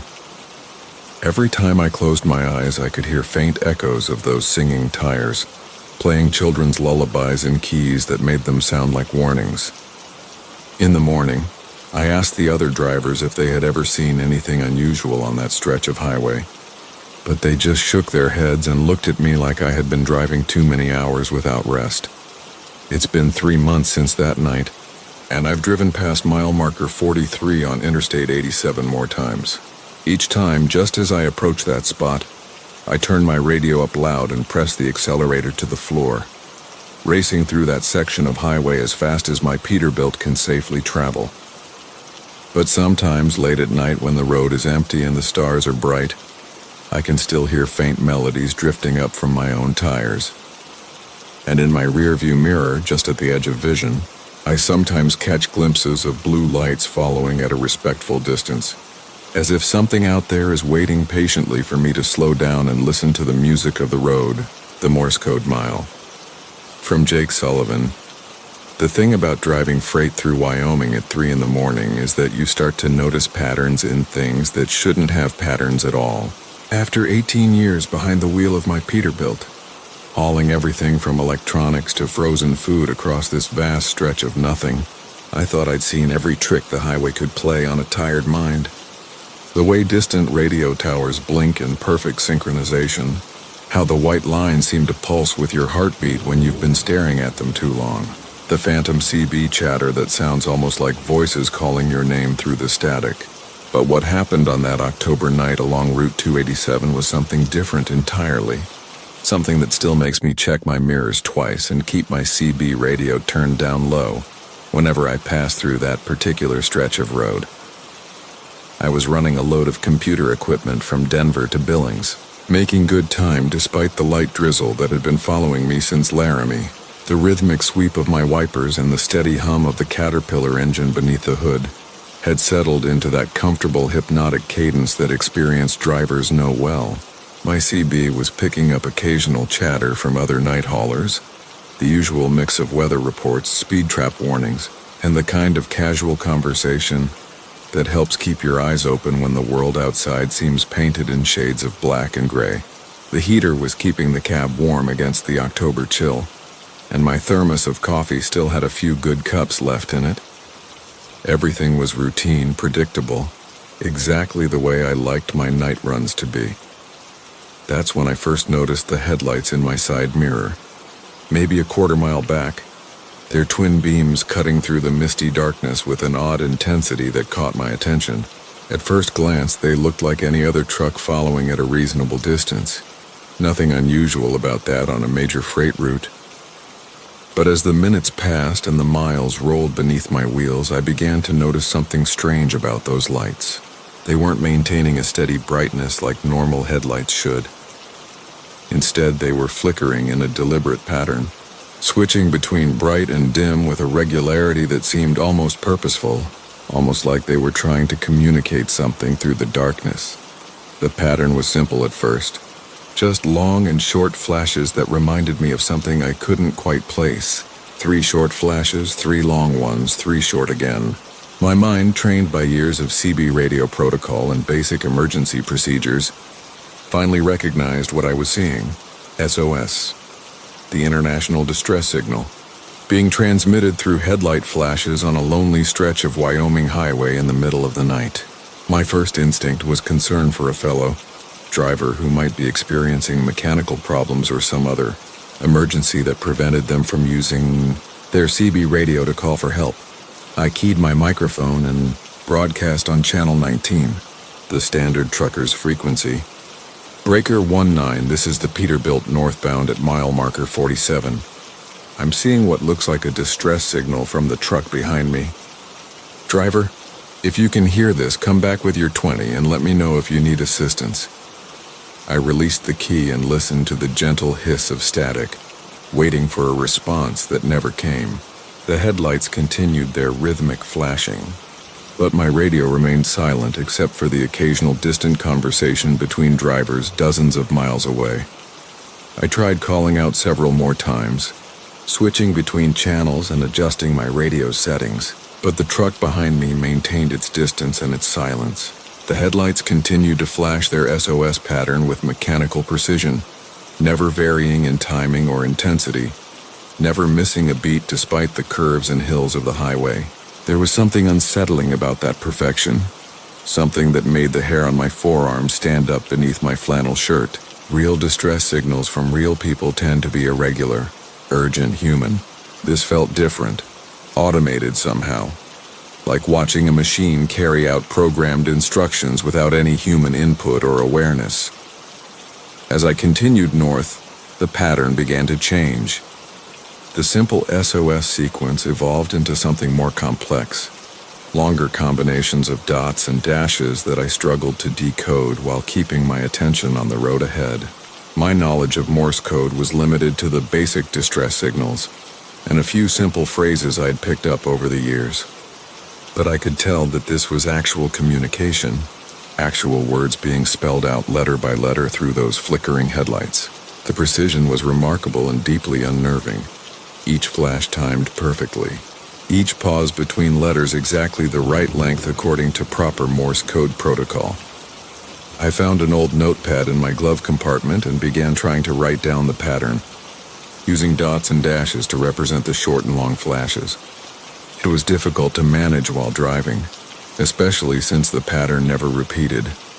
Never gave me a chance to catch up or verify what I thought I'd seen, but gradually certain combinations began to make sense, began to resolve into actual letters and words that sent a cold shiver down my spine, despite the warm air flowing from my heater vents. The message, as far as I could determine, was simple and terrifying. Following you home. I immediately pressed harder on the accelerator, pushing my rig up to 75, then 80 miles per hour, well above the speed limit but still within the safety margins of my load and the road conditions. The headlights behind me maintained their distance effortlessly, never falling back, never gaining ground, just holding that perfect quarter-mile spacing while continuing their relentless coded communication. My CB radio attempts to reach other drivers became more urgent, more frequent, but somehow every channel seemed empty now, filled with nothing but static and the occasional burst of unintelligible noise that sounded almost like electronic laughter. The message changed again, spelling out new words that made my hands tighten on the steering wheel until my knuckles went white.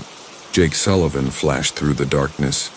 My own name transmitted in perfect Morse code by a driver who had never responded to my radio calls, never identified himself, never given any indication that he knew who I was or how he had obtained such personal information. The temperature in my cab seemed to drop despite the heater running at full blast, and I found myself checking my locks, adjusting my mirrors, looking for exits and intersections where I might be able to lose my mysterious follower. But the messages weren't finished.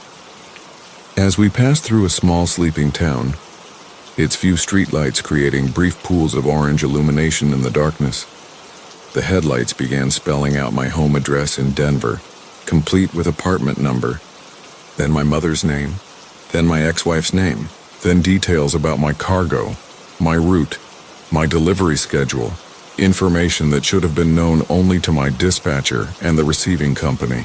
Each revelation was like a cold hand touching my spine, a whispered threat delivered through the precise language of dots and dashes across the empty miles. I tried taking an unexpected exit, hoping to break the pattern, hoping to lose the truck that seemed to know far too much about my life and business. The off-ramp curved away from the main highway toward a darkened service area that appeared to be closed for the night. But as I slowed for the turn, the headlights behind me began flashing a new message, this one shorter and more direct. No exit. And indeed, as I rounded the final curve, I discovered that the ramp was blocked by construction barriers, forcing me to turn around and return to the highway where those same headlights waited patiently for me to rejoin the traffic pattern. The next 2 hours passed in a haze of growing dread and mounting exhaustion. The messages continued, growing more personal, more threatening, more impossible. Details about conversations I'd had in the privacy of my own truck, about stops I'd made, about people I'd talked to, all transmitted through those relentless flashing headlights that never seemed to tire, never seemed to pause for fuel or rest stops, never seemed to need anything except to maintain that perfect distance and continue their coded communication. My hands began to shake as I gripped the steering wheel, and my coffee grew cold and bitter in its cup, forgotten in my growing obsession with decoding each new message that appeared in my mirrors. Finally, as dawn began to lighten the eastern sky with pale gray fingers, the messages changed tone one final time. Sunrise ends game flashed through the growing light, followed by until next time and then goodbye Jake Sullivan. I watched in my mirrors as the headlights gradually faded, not because the truck was falling back or changing course, but because they were simply disappearing, growing dimmer and more transparent until they vanished entirely. Into the morning mists that clung to the highway's shoulders, I pulled into the next truck stop and spent 20 minutes walking around my trailer, checking every surface for tracking devices, hidden cameras, anything that might explain how someone had obtained such detailed information about my life and activities. I found nothing unusual, Nothing that shouldn't have been there, nothing that offered any rational explanation for what I'd experienced during those long, dark hours on the highway. The other drivers at the truck stop were friendly and normal, discussing weather and road conditions and delivery schedules with the casual familiarity. The fog that follows. From Marcus. The CB radio crackled with static as I downshifted my Kenworth through the winding curves of Highway 101, somewhere north of Eureka, where the redwoods stood like silent sentinels in the California night. I'd been driving these coastal routes for 15 years, hauling timber and lumber from mill to mill, and I thought I knew every twist and fog bank between here and the Oregon border. The dashboard clock glowed a soft green 2:47 a.m., and my cargo of Douglas fir boards groaned softly behind me as we navigated another switchback. What I didn't know was that some fog doesn't just drift in from the ocean. Some fog has a purpose, and sometimes that purpose is you. It started as wisps at first, delicate tendrils that curled around the base of the massive trees like smoke from an extinguished campfire. Nothing unusual there. The coastal fog was a nightly visitor, rolling in from the Pacific to embrace the forest in its cool gray fingers. My headlights cut through the darkness, illuminating the yellow center line that serpentined ahead of me, and the familiar hum of my diesel engine provided a steady rhythm against the silence. The heater blew warm air across my boots, and I reached for my thermos of coffee, black and bitter, just the way I liked it during these long hauls through the night. But as I rounded the next curve, something made me pause with the thermos halfway to my lips. The fog ahead wasn't behaving the way coastal fog should. Instead of drifting lazily across the road, pushed by ocean breezes, this wall of gray seemed to be moving with deliberate intent. It rolled forward in perfect synchronization, not dispersing or breaking apart as fog naturally does when it encounters obstacles, but maintaining its form like a living thing. I set the thermos back in its holder and leaned forward, squinting through the windshield as my wipers swept away the first droplets of condensation. The fog bank stretched across the entire width of the highway, perhaps 50 yards ahead, and it stood 8 or 10 feet tall, creating a perfect wall of gray that seemed to block out everything beyond it. I'd driven through countless fog banks before, thick ones that reduced visibility to mere feet, thin ones that barely dampened the headlights, but I'd never seen one that looked so organized. The leading edge was too straight, too uniform, as if someone had drawn a line across the forest and decreed that fog should exist on one side and not the other. I slowed the big rig to 30, then 20 miles per hour, my air brakes hissing softly as we approached the gray wall. The engine's rumble deepened as I downshifted, and I could hear the cargo shifting slightly behind me, the chains and tie-downs creaking under the weight of the lumber. My CB radio continued its soft static, occasionally picking up fragments of conversation from other truckers scattered across the highways, their voices providing a comforting reminder that I wasn't alone out here in the darkness. When the fog engulfed us, the world transformed. The headlights, which moments before had illuminated the road clearly for hundreds of feet ahead, now penetrated only a few yards into the thick gray mass. The yellow center line disappeared entirely, and I found myself steering by instinct, and the faint reflection of the white shoulder markers that occasionally glowed like ghosts through the murk. The temperature dropped noticeably. I could see it on the gauge, and I turned up the heater as moisture began to bead on the inside of the windows. What disturbed me most was the silence. Fog usually carries sound differently, sometimes muffling it, sometimes amplifying distant noises in strange ways. But this fog seemed to absorb everything. My engine noise, the whistle of wind through the cab vents, even the subtle sounds of the truck itself moving down the highway. It was as if we'd entered a pocket of space where sound couldn't fully exist, where every noise became muted and distant, even those originating from within the cab itself. I drove for what felt like 20 minutes through the dense gray, maintaining a cautious speed and trying to stay centered in what I hoped was still my lane. The fog seemed to press against the windows with an almost physical presence, and occasionally I caught glimpses of shapes moving within it, dark forms that appeared and vanished so quickly I couldn't be sure I'd seen them at all. Trees, probably, or perhaps large boulders alongside the road, distorted by the thick moisture until they resembled something else entirely. But then I noticed something that made my hands tighten on the steering wheel. According to my GPS, I should have been through this fog bank long ago. Highway 101 through this section was mostly straight for several miles with only gentle curves, and even at my reduced speed, I should have emerged into clear air by now. I glanced at the odometer, calculating the distance I'd traveled, and realized I'd been driving through fog for nearly 8 miles, far longer than any natural fog bank should extend inland from the coast. That's when I saw the headlights in my mirrors.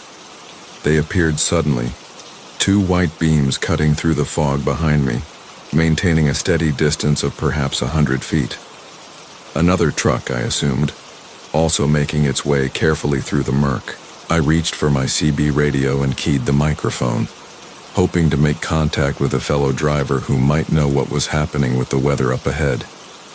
Breaker 19, this is Big Timber northbound on 101, I called, using my handle. From back when I was younger and thought such things mattered. Got another 4-wheeler behind me in this soup. What's your 20 on how much more of this fog we're looking at? Static answered me, the kind of empty white noise that meant either no one was in range or something was interfering with the signal. I tried again, switching to channel 19 then channel 17, but received only the same hollow static. The headlights in my mirror maintained their position, neither gaining nor falling back, and something about their steady presence began to unnerve me. I pressed the accelerator slightly, increasing my speed despite the poor visibility, and watched the mirrors carefully. The lights behind me accelerated as well, maintaining that precise 100-foot distance. When I slowed again, they slowed, too, never varying their position, never attempting to pass or signal their intentions. Through the fog, I couldn't make out what type of vehicle was following me. The lights appeared to be at the right height for another semi, but the fog distorted everything, making it impossible to distinguish shapes or sizes. After another few miles of this synchronized driving, I decided to test my suspicions. I signaled right and began to slow down, pulling toward what I hoped was the shoulder of the road, intending to let the other vehicle pass. My truck's flashers began their rhythmic blinking, cutting through the fog in orange pulses, and I brought the rig to a complete stop, engine idling roughly in the thick air. The headlights behind me stopped as well, maintaining that same 100-foot distance even though I'd clearly pulled off the roadway. They made no attempt to pass, showed no turn signals or hazard lights, just sat there in the fog like 2 unblinking eyes watching me. I waited 5 minutes, then 10, my own engine rumbling and my heater working overtime to keep the moisture from completely fogging the windows. The lights never moved, never changed, never showed any sign that there was a human being behind them making decisions. I keyed the CB radio again, this time on the emergency channel. Mayday, Mayday, this is a northbound semi on Highway 101 requesting assistance. I've got a vehicle following me that's not responding to communications, and I'm stuck in fog that shouldn't exist. Anyone copy?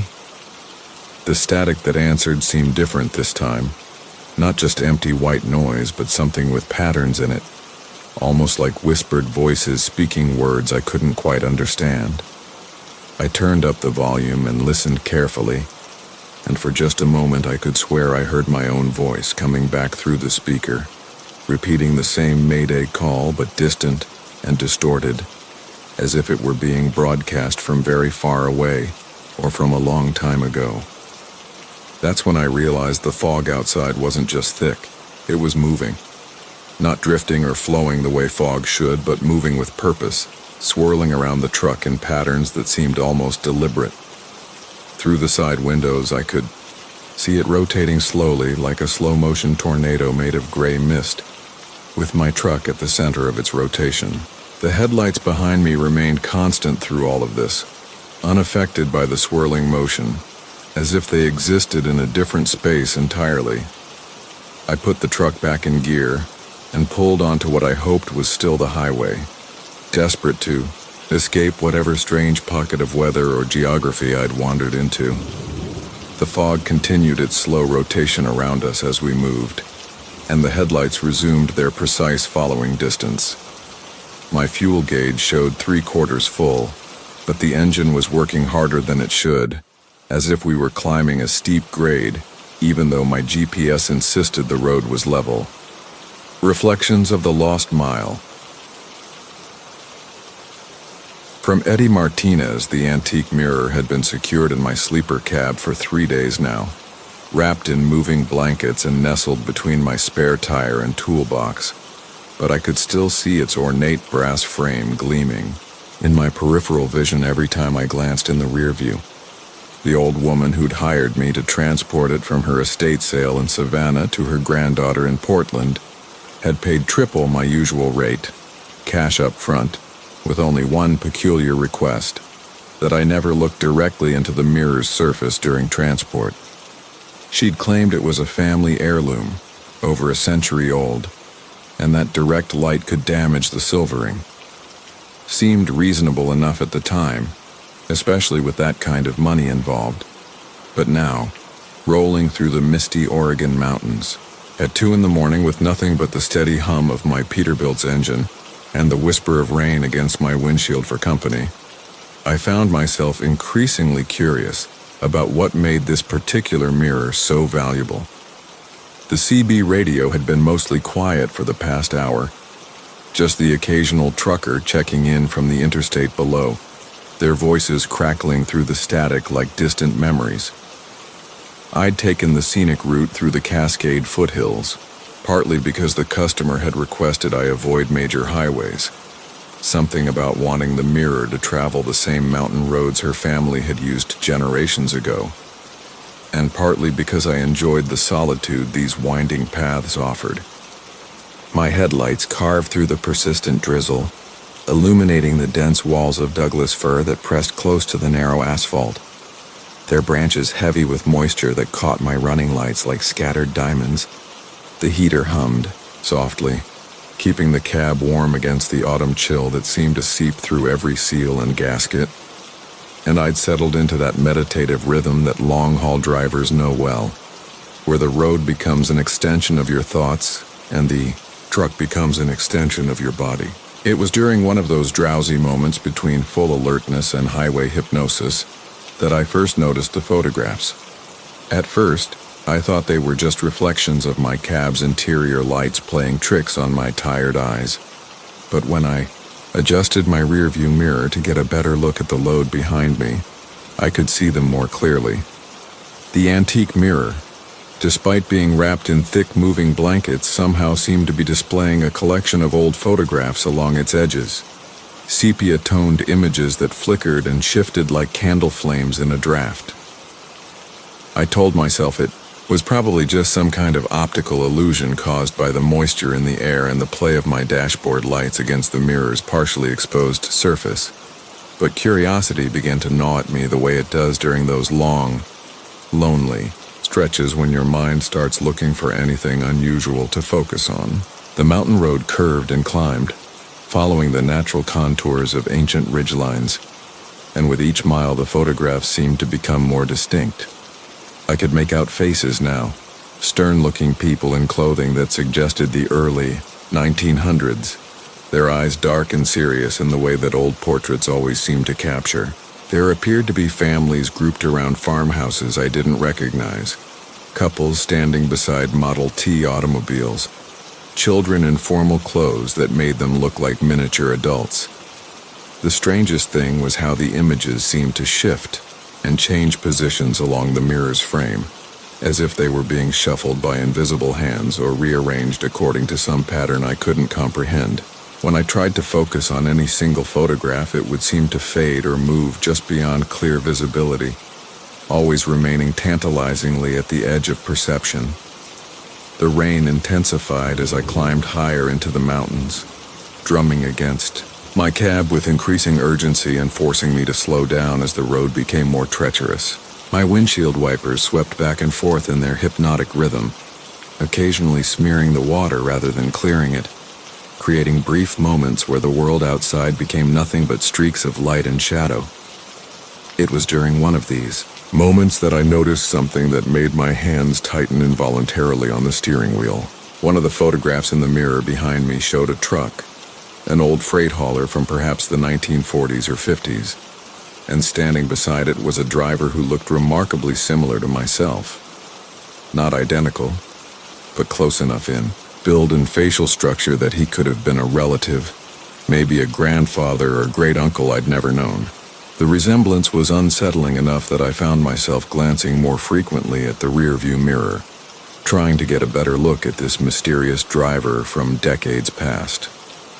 Each time I looked, the photograph seemed to have shifted slightly, showing the man from different angles or in different poses, but always beside what appeared to be the same truck. Sometimes he was loading cargo, other times he was checking his engine, and occasionally he seemed to be looking directly out of the photograph with an expression that I could only describe as worried or perhaps warning. The rational part of my mind insisted that I was simply projecting my own anxiety onto random patterns of light and shadow, that exhaustion and isolation were making me see things that weren't really there, but the resemblance was too strong to dismiss entirely. As the night wore on and the mountain road grew increasingly isolated, I began to notice that the photographs were telling what seemed to be a story. The images appeared to be arranging themselves in chronological order, showing the progression of that long-ago trucker's journey through landscapes that looked disturbingly familiar. I recognized certain rock formations and distinctive tree groupings that I'd passed earlier in the evening, as if the photographs were documenting a route that followed the same mountain roads I was currently traveling. The realization sent a chill through me that had nothing to do with the autumn air seeping through my cab's weather stripping, and I found myself checking my mirrors more compulsively, both to monitor the photographs and to reassure myself that I was alone on this dark mountain highway. The photographs continued their silent narrative, showing my doppelganger's journey progressing through what appeared to be increasingly dangerous weather conditions. In some images, his truck was surrounded by heavy snow that made the familiar landmarks almost unrecognizable, while in others he seemed to be navigating through dense fog that reduced visibility to mere feet. But it was the final series of photographs that truly alarmed me, because they showed his truck stopped on what appeared to be the exact stretch of road I was currently approaching, a narrow section where the mountain dropped away sharply on one side and rose as a sheer rock face on the other. In these final images, the driver was standing beside his truck with his hands raised in what looked like a gesture of surrender, or perhaps a plea for help. And behind him, barely visible in the photograph's faded surface, were shapes that might have been other people or perhaps something else entirely. The temperature in my cab seemed to drop noticeably as I rounded the curve that brought me to that same narrow section of road, and I could see now why the photographs had focused on this particular spot. The guardrail here was old and weathered, clearly inadequate for stopping a fully loaded truck, and the drop beyond it disappeared into darkness that my headlights couldn't penetrate. More disturbing still was the realization that this stretch of road felt familiar in a way that went beyond simple recognition from the photographs. It was as if I'd been here before, not just in this lifetime, but in some deeper, more fundamental way that suggested repetition or recurrence. The same scene played out again and again across decades or perhaps centuries. I slowed my truck to a crawl and activated my hazard lights. Not because I saw any immediate danger, but because something deep in my survival instincts was screaming warnings I couldn't quite articulate.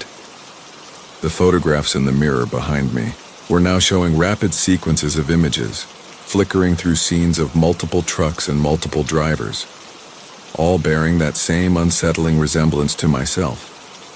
All stopped at this same location, all facing some kind of encounter that the photographs couldn't quite capture clearly. The faces in these images showed expressions of growing alarm, then fear, then something approaching resignation, as if each driver had gradually realized that he was part of a pattern much larger and more inescapable than any individual journey. It was then that I noticed the lights in my rearview mirror, not the familiar glow of headlights or running lights, but something softer and more diffuse, like the warm illumination from old-fashioned lanterns or perhaps candles. The lights were approaching from behind me, moving along the mountain road at a speed that seemed impossible for the treacherous conditions.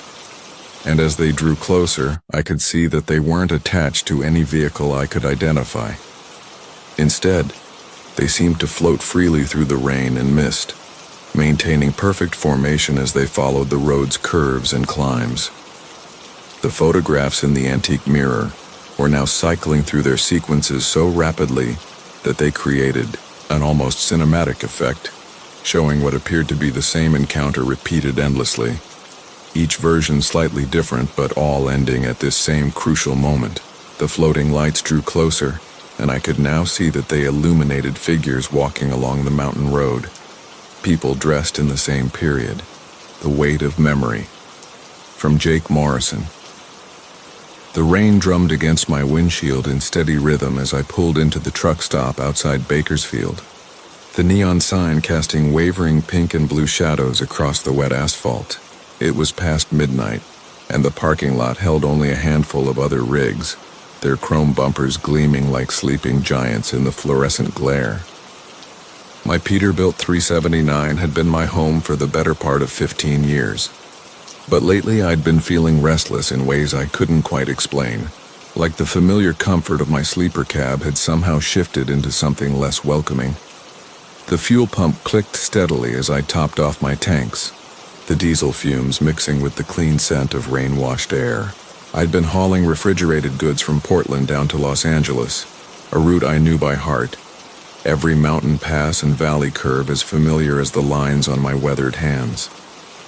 But tonight felt different somehow, charged with an electricity that had nothing to do with the storm clouds gathering overhead. As I walked around my truck doing the mandatory inspection that had become second nature over the years, something caught my eye that made me pause mid-step. There were marks on the side of my sleeper compartment, strange gouges in the aluminum that I'd never noticed before. In the shifting light from the truck stop's security lamps, they looked almost like scratches, but deeper, more deliberate. I ran my fingers along them, feeling the metal edges that had been bent inward, as if something had been scraping from inside the cab trying to get out. The thought sent an uncomfortable chill down my spine, and I shook my head, attributing the marks to normal wear and tear, maybe something that had happened during a recent maintenance check. Back in the cab, I settled into the driver's seat and pulled out my logbook, updating my hours and calculating how much rest I needed before I could legally continue driving.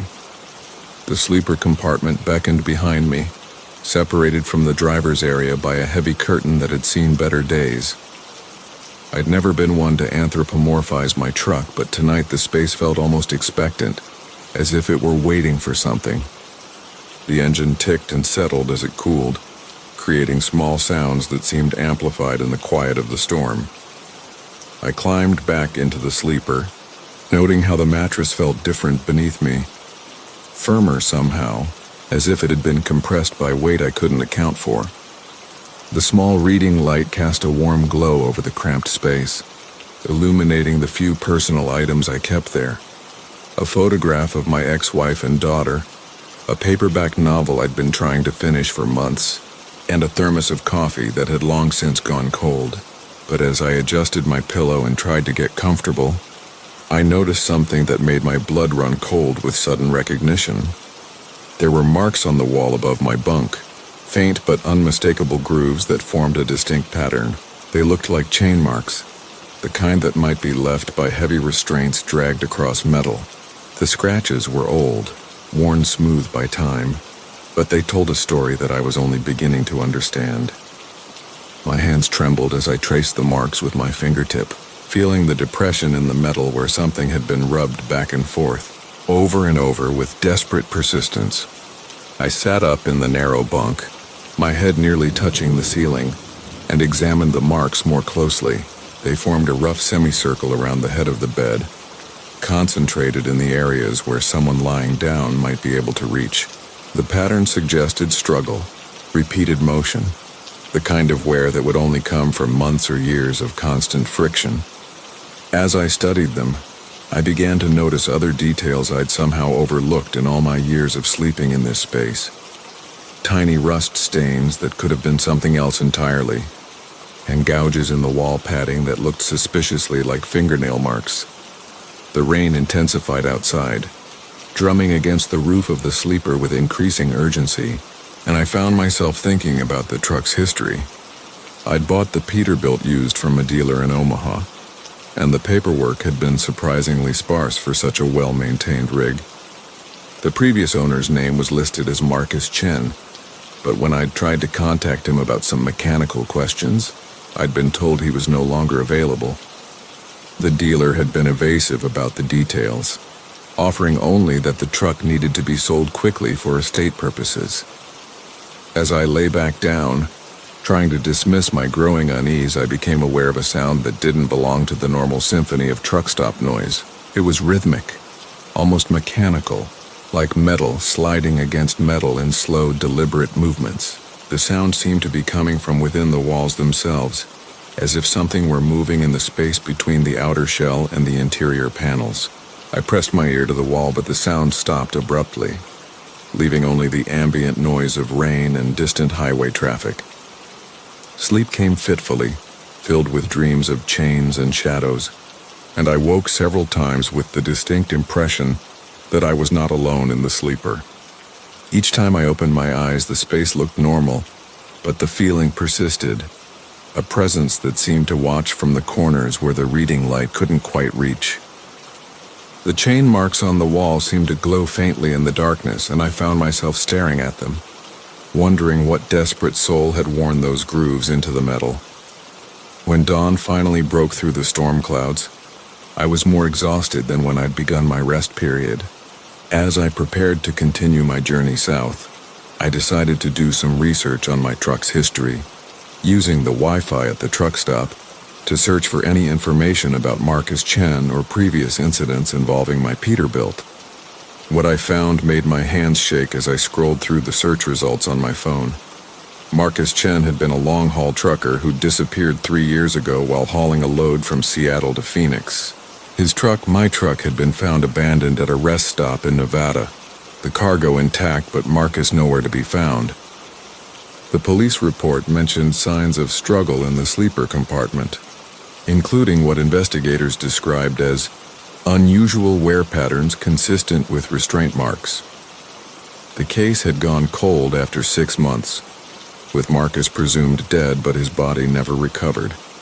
As I read the details, I realized that the chain marks weren't from someone trying to escape. They were from someone being held, someone who had worn those grooves into the metal during long hours of captivity. The truck itself had been a prison, and somewhere in its mechanical depths the evidence of that horror still lingered. I thought about all the nights I'd slept peacefully in that space, unknowing that I was resting where someone had suffered and possibly died. The engine rumbled to life as I prepared to leave, but now every familiar sound seemed sinister, every vibration potentially hiding something more disturbing. As I pulled out of the truck stop and merged onto the interstate, I couldn't shake the feeling that I was not just driving the truck, but completing some unfinished journey. The weight of the trailer felt different now, heavier somehow, as if it were carrying more than just refrigerated goods. Miles passed in a blur of nervous energy, and I found myself checking the mirrors more frequently, looking not for traffic, but for some sign of what might be lurking in the sleeper behind me. The curtain that separated the driving compartment from the sleeping area moved occasionally in response to the truck's motion, but sometimes it seemed to flutter when the air should have been still, as if disturbed by movement that had nothing to do with physics. As evening approached and I prepared to stop for another mandatory rest period, I made a decision that would change everything. Instead of pulling into another truck stop, I drove to the nearest police station, determined to report what I discovered and turn over whatever evidence might still exist in the truck. But as I downshifted and prepared to exit the highway, the steering wheel began to fight me, turning on its own as if the truck had other plans. The Peterbilt pulled itself toward a familiar-looking rest stop, one that matched the description from the police report I'd read that morning. As we rolled to a stop in the darkened parking area, I realized with growing terror that some journeys never really end. They just wait patiently for the next driver to complete them. The chain marks in the sleeper weren't just evidence of past horrors. They were an invitation, a promise that what had happened to Marcus Chen was not a singular event, but part of a cycle that my truck was destined to repeat. The engine died with a final shudder, and in the sudden silence I heard it again. The soft sound of metal sliding against metal, chains moving with purpose in the darkness behind me. This time I understood that I was no longer the driver of this truck, but simply its most recent passenger, about to take my place in a story that was far from over, the comedian's frequency. From Marcus Reed, the CB radio had been acting strange for 3 nights running, crackling with laughter that didn't belong to any trucker I knew. I'd been hauling freight across the Midwest for 15 years, knew most of the regular voices on Channel 19, but this sound was different. It started as a low chuckle that would fade in and out like a distant station, but by the 3rd night, as I rolled my Peterbilt through the rain-soaked highways of eastern Nebraska, the laughter had become clear, constant, and unnervingly human. The night was thick with storm clouds, and my windshield wipers worked overtime against sheets of rain that seemed to pour from some endless reservoir in the sky. The highway stretched ahead like a black ribbon, illuminated only by my headlights and the occasional flash of lightning that turned the prairie landscape into a stark, monochrome photograph. My CB crackled with the usual chatter of night drivers sharing weather reports and truck stop recommendations. But underneath it all, that laughter persisted. At first, I thought it might be some kid with a radio, broadcasting on the wrong frequency. Kids sometimes got hold of CB equipment and played pranks on truckers thinking they were being clever. But this laughter had a quality that made my skin crawl, a timbre that suggested someone much older, someone who found genuine amusement in things that weren't particularly funny. It would start as a soft giggle, then build to a hearty guffaw, then fade back to that unsettling chuckle, all while maintaining a rhythm that seemed almost mechanical in its consistency. I tried switching channels, but the laughter followed me wherever I went on the radio. Channel 9, Channel 17, even the weather frequency, they all carried that same haunting sound. Other drivers didn't seem to notice it, continuing their conversations about road conditions and diesel prices as if nothing unusual was happening. When I finally keyed my mic and asked if anyone else was picking up the strange transmission, I was met with confused responses and suggestions that maybe I needed to check my equipment. The rain intensified as I approached the small town of Millfield, and I decided to pull into the truck stop there to inspect my radio. The parking lot was nearly empty except for a few other big rigs, their running lights creating small pools of colored light in the darkness. I backed into a space near the edge of the lot, killed the engine, and immediately the cab fell silent except for the drumming of rain on the roof. But when I turned off the CB, I could still hear it faintly, that persistent laughter echoing from somewhere inside the radio itself. I popped the cover off the CB unit and examined the wiring with my flashlight. Everything looked normal, connections tight and clean, no signs of moisture or damage that might cause interference. But when I powered the unit back up, the laughter resumed immediately, louder now, as if my inspection had somehow strengthened whatever signal was finding its way through. The sound filled the cab with an oppressive presence that made me want to flee back into the storm. Through my rain-streaked windshield, I noticed another trucker walking toward my rig, his yellow rain slicker gleaming under the truck stop's sodium lights. He was an older man with a weathered face and kind eyes, the sort of veteran driver who'd seen everything the road had to offer. He knocked on my passenger door and I rolled down the window to talk with him. "You having radio trouble?" he asked, having to raise his voice over the sound of rain. "I heard you on the CB earlier, asking about strange transmissions." I nodded and gestured toward my radio, where the laughter continued its relentless cycle. "Been going on for 3 days now. Can't seem to shake it no matter what I try." The older driver's expression grew serious as he listened to the sound emanating from my CB. His face went pale, and he took a step back from my truck as if he'd encountered something dangerous. "Son, you need to understand something about that frequency. That's not interference you're picking up. That's not some kid playing pranks. That sound has been haunting these highways for longer than most people realize."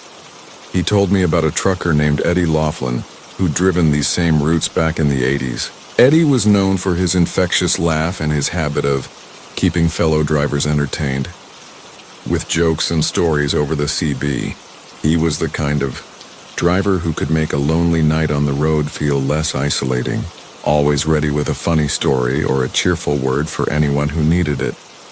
But Eddie had disappeared one stormy night much like this one, somewhere between Millfield and the Iowa border.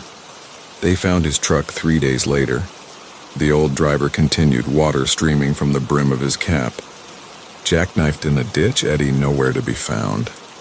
But here's the strange part, his CB was still transmitting. Rescue workers could hear laughter coming through their radios clear as day.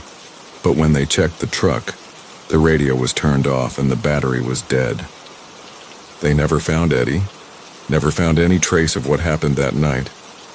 The laughter from my radio seemed to intensify as the older driver spoke, becoming more animated, more urgent, as if responding to his words. I felt a chill run down my spine that had nothing to do with the cold rain seeping through my window.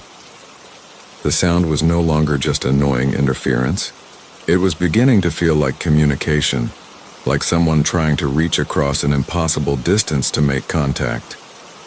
"Every few years," the driver said, "someone picks up Eddie's transmission. Usually happens during storms like this, on nights when the atmospheric conditions are just right. Most drivers who encounter it just write it off as equipment malfunction, but those who listen long enough, those who really pay attention, they start to hear patterns in the laughter. They start to understand that Eddie's trying to tell them something."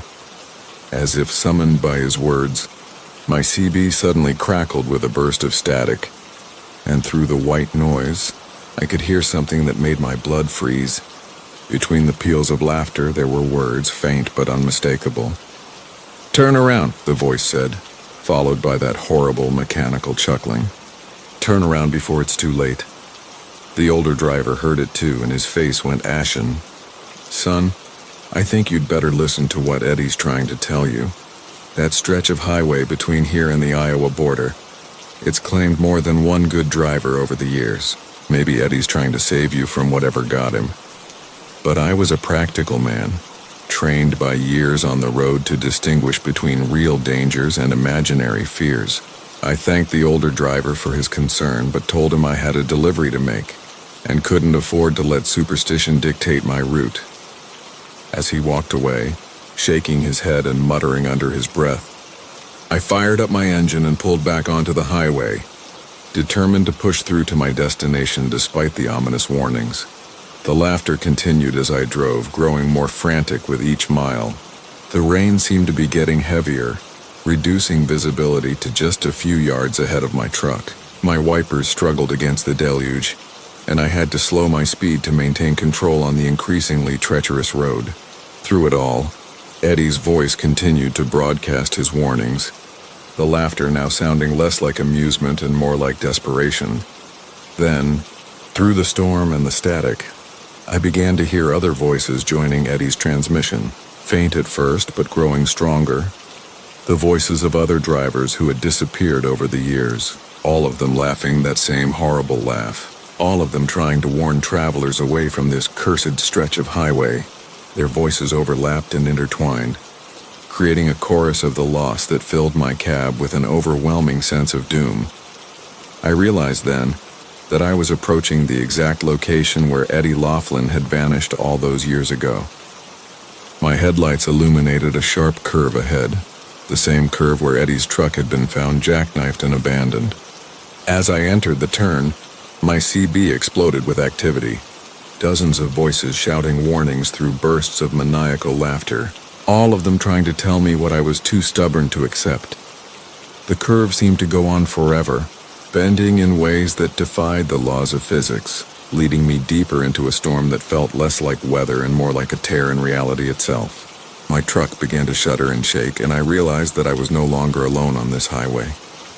Through my mirrors, I could see the ghostly outlines of other trucks, phantom 18-wheelers driven by laughing shadows, all of them trapped in an eternal convoy that circled this damn stretch of road like moths around a flame.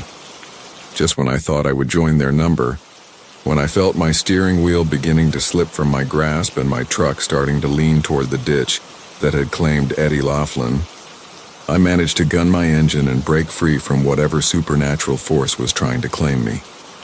I burst through the other side of the curve like a swimmer breaking the surface of a deep pool, gasping. The Growing Load, from Marcus Holloway.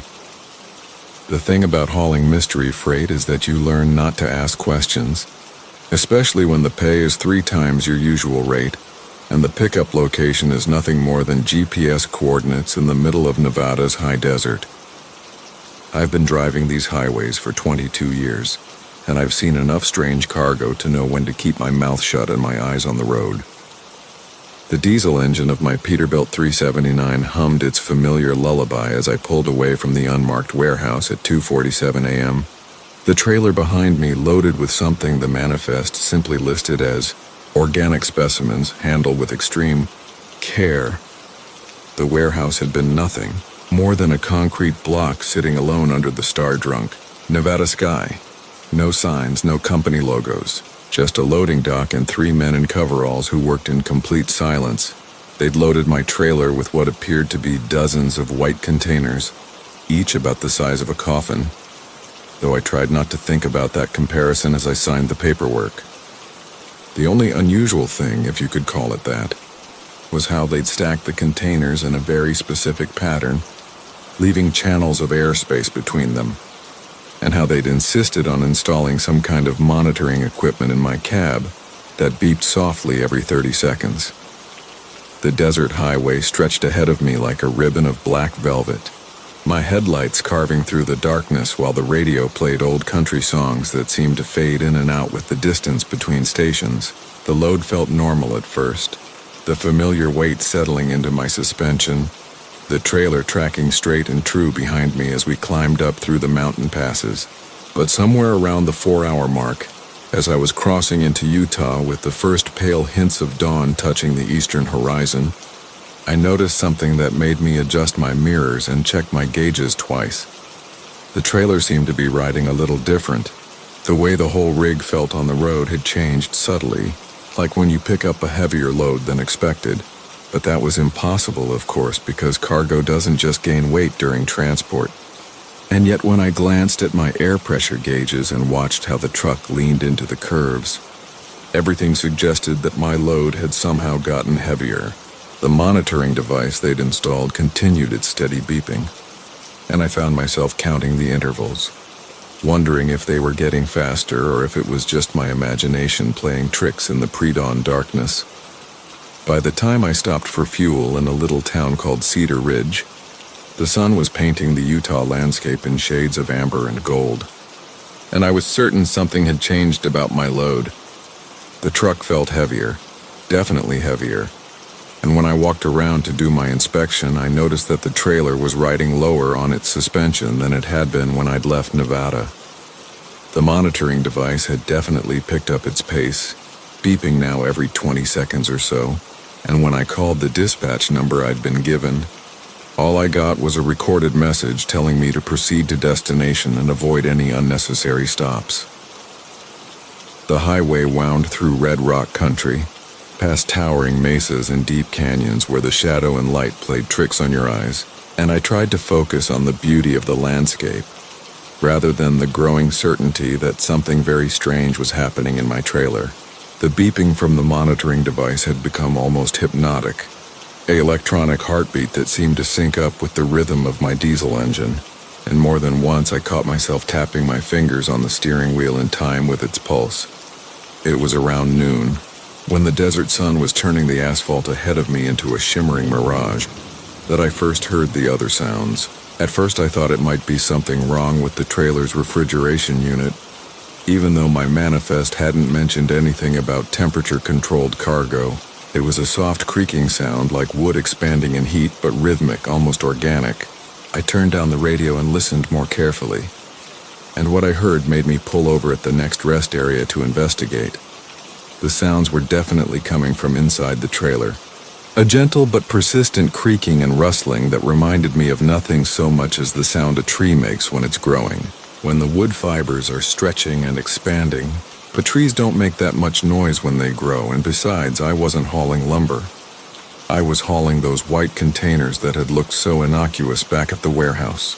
The monitoring device was beeping every 15 seconds now, and when I pressed my ear to the side of the trailer, I could hear something else underneath the creaking, a sound like whispered breathing, like something alive and dreaming. I tried calling dispatch again, and this time I got through to a human voice, a woman who spoke in calm, measured tones and told me that everything I was experiencing was normal and expected, that I should continue to my destination without opening the trailer or attempting to inspect the cargo. When I asked her what exactly I was hauling, she paused for a long moment before telling me that some questions were better left unasked, and that my bonus payment would be doubled if I completed the delivery without incident. The afternoon stretched into evening as I climbed up through the Rocky Mountains, the trailer behind me feeling heavier with every mile, the suspension groaning under what seemed to be an ever-increasing load. The creaking sounds had grown louder too, and now they were accompanied by what sounded like tapping, as if something inside those white containers was gently knocking against the walls. The monitoring device was beeping every 10 seconds, its green light flashing more urgently, and I found myself driving faster than I should have been, eager to reach my destination and unload whatever was growing in my trailer. As darkness fell and my headlights began cutting through the mountain air, I realized that the trailer was no longer tracking quite right behind me. It felt top-heavy now, as if the cargo had somehow shifted upward, and when I took the curves, I had to compensate for a swaying motion that hadn't been there before. More disturbing still, when I adjusted my mirrors, the trailer seemed taller somehow, though I knew that was impossible. Knew that trailers don't just grow like living things. But impossible or not, when I stopped for fuel in the little mountain town, the truck stop attendant gave my rig a long, puzzled look and asked if I was hauling some kind of special equipment, because my trailer looked higher than a standard 48-footer. I told him it was just the angle of the light, but when I walked around to inspect the trailer myself, I had to admit that something was definitely different about its proportions. The white walls seemed to bulge outward slightly as if under pressure from within, and the top of the trailer did indeed appear to be several inches higher than it should have been. The monitoring device was beeping constantly now, a frantic electronic pulse that matched the rhythm of my own racing heart, and the sounds from inside the trailer had evolved into something that could only be described as growing pains, the deep creaks and groans of something expanding beyond its intended boundaries. I tried to peer through the small inspection window in the front of the trailer, but it had been painted over with black paint, and all I could see was darkness shot through with what might have been the faint glow of phosphorescent light. The final approach to my destination took me down a winding mountain road toward what the GPS identified as a research facility hidden deep in a Colorado valley, and with every mile, the trailer behind me groaned and swayed like a living thing. The beeping had become a continuous tone now, and I could feel vibrations through the truck frame, as if something large was moving restlessly in the cargo space. When I finally saw the lights of the facility ahead, sprawling complex of white buildings surrounded by high fences and warning signs, I had never been so relieved to reach a destination. But as I pulled up to the receiving dock and began backing into position, I caught a glimpse of my trailer in the facility's bright loading lights. and what I saw made me understand why the attendant back at the truck stop had looked so puzzled. The trailer was definitely taller than it had been when I'd loaded it, at least 3 feet taller, its white walls bulging outward like a cocoon about to split open. The sounds from inside were no longer just creaking and growing pains, but something that sounded almost like singing, a harmony of voices so high and pure that they seemed to bypass my ears and resonate directly in my bones. The facility workers moved with practiced efficiency, their faces hidden behind protective masks, and they gestured for me to unhook my tractor and move away from the trailer immediately. As I pulled forward and watched in my mirrors, I saw them surrounding the trailer with some kind of containment equipment, moving quickly but carefully, as if they were handling something both precious and dangerous. The last thing I saw before driving away was the trailer splitting open along its seams, releasing a soft golden light into the Colorado darkness, and the silhouettes of things that were definitely no longer the size of those white containers I'd loaded back in Nevada. I never did find out what I'd been hauling that night, though the bonus payment appeared in my account the next week as promised. The glass that never forgets. From Marcus, the windshield of my Peterbilt had been cracked for 3 months before I finally got around to replacing it. Not a spiderweb crack or anything dangerous, just a thin line that ran diagonal from the passenger corner down about 8 inches, courtesy of a rock that jumped up from I-80 somewhere outside Cheyenne. I'd been meaning to fix it, but you know how it is on the road. Time slips away like miles under your tires, and before you know it, what seemed urgent last week becomes just another part of your daily routine. The replacement shop in Bakersfield did good work, or so I thought at the time. Clean installation, no bubbles, perfect seal around the edges.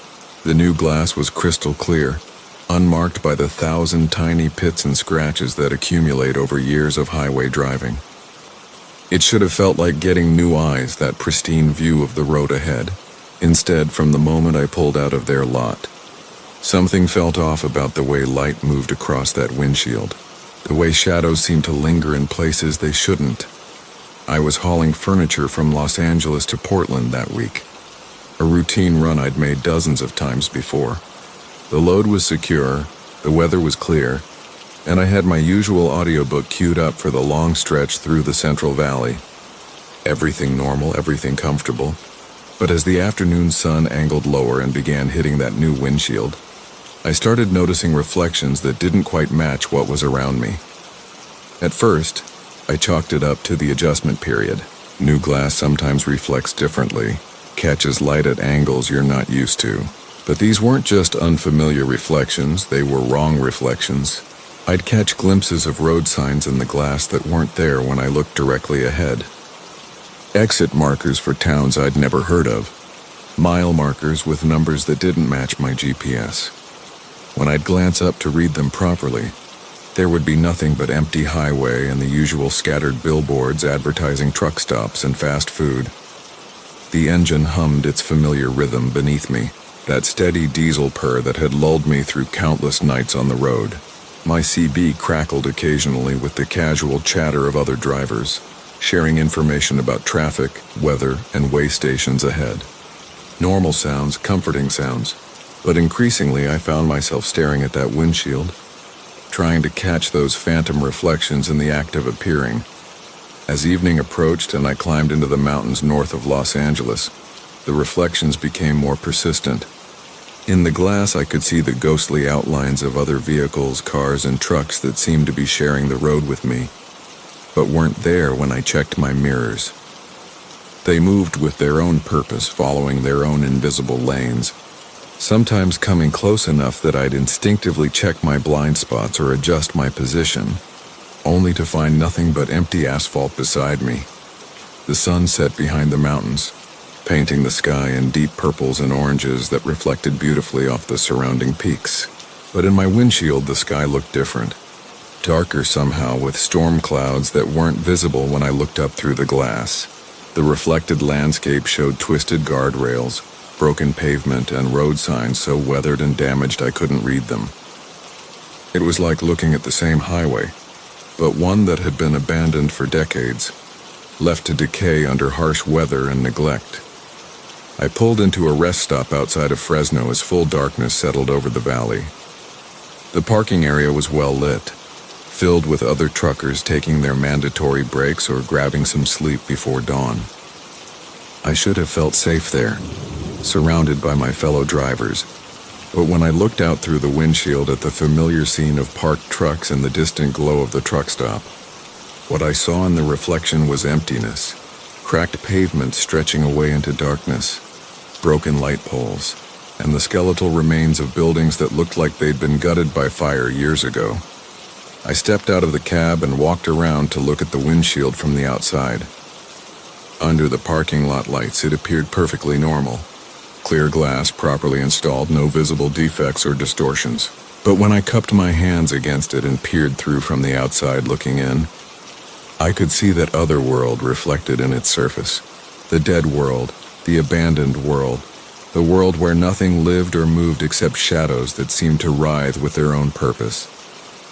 Back in the cab, I tried to ignore what I was seeing, focusing instead on my logbook and route planning for the next day. But the reflections were becoming more active, more insistent. Phantom vehicles moved back and forth across the glass, some of them close enough that I could make out details. Old cars with designs from decades past, trucks with configurations I didn't recognize, all of them moving through that reflected landscape like ghosts replaying their final journeys. Then I saw the accident.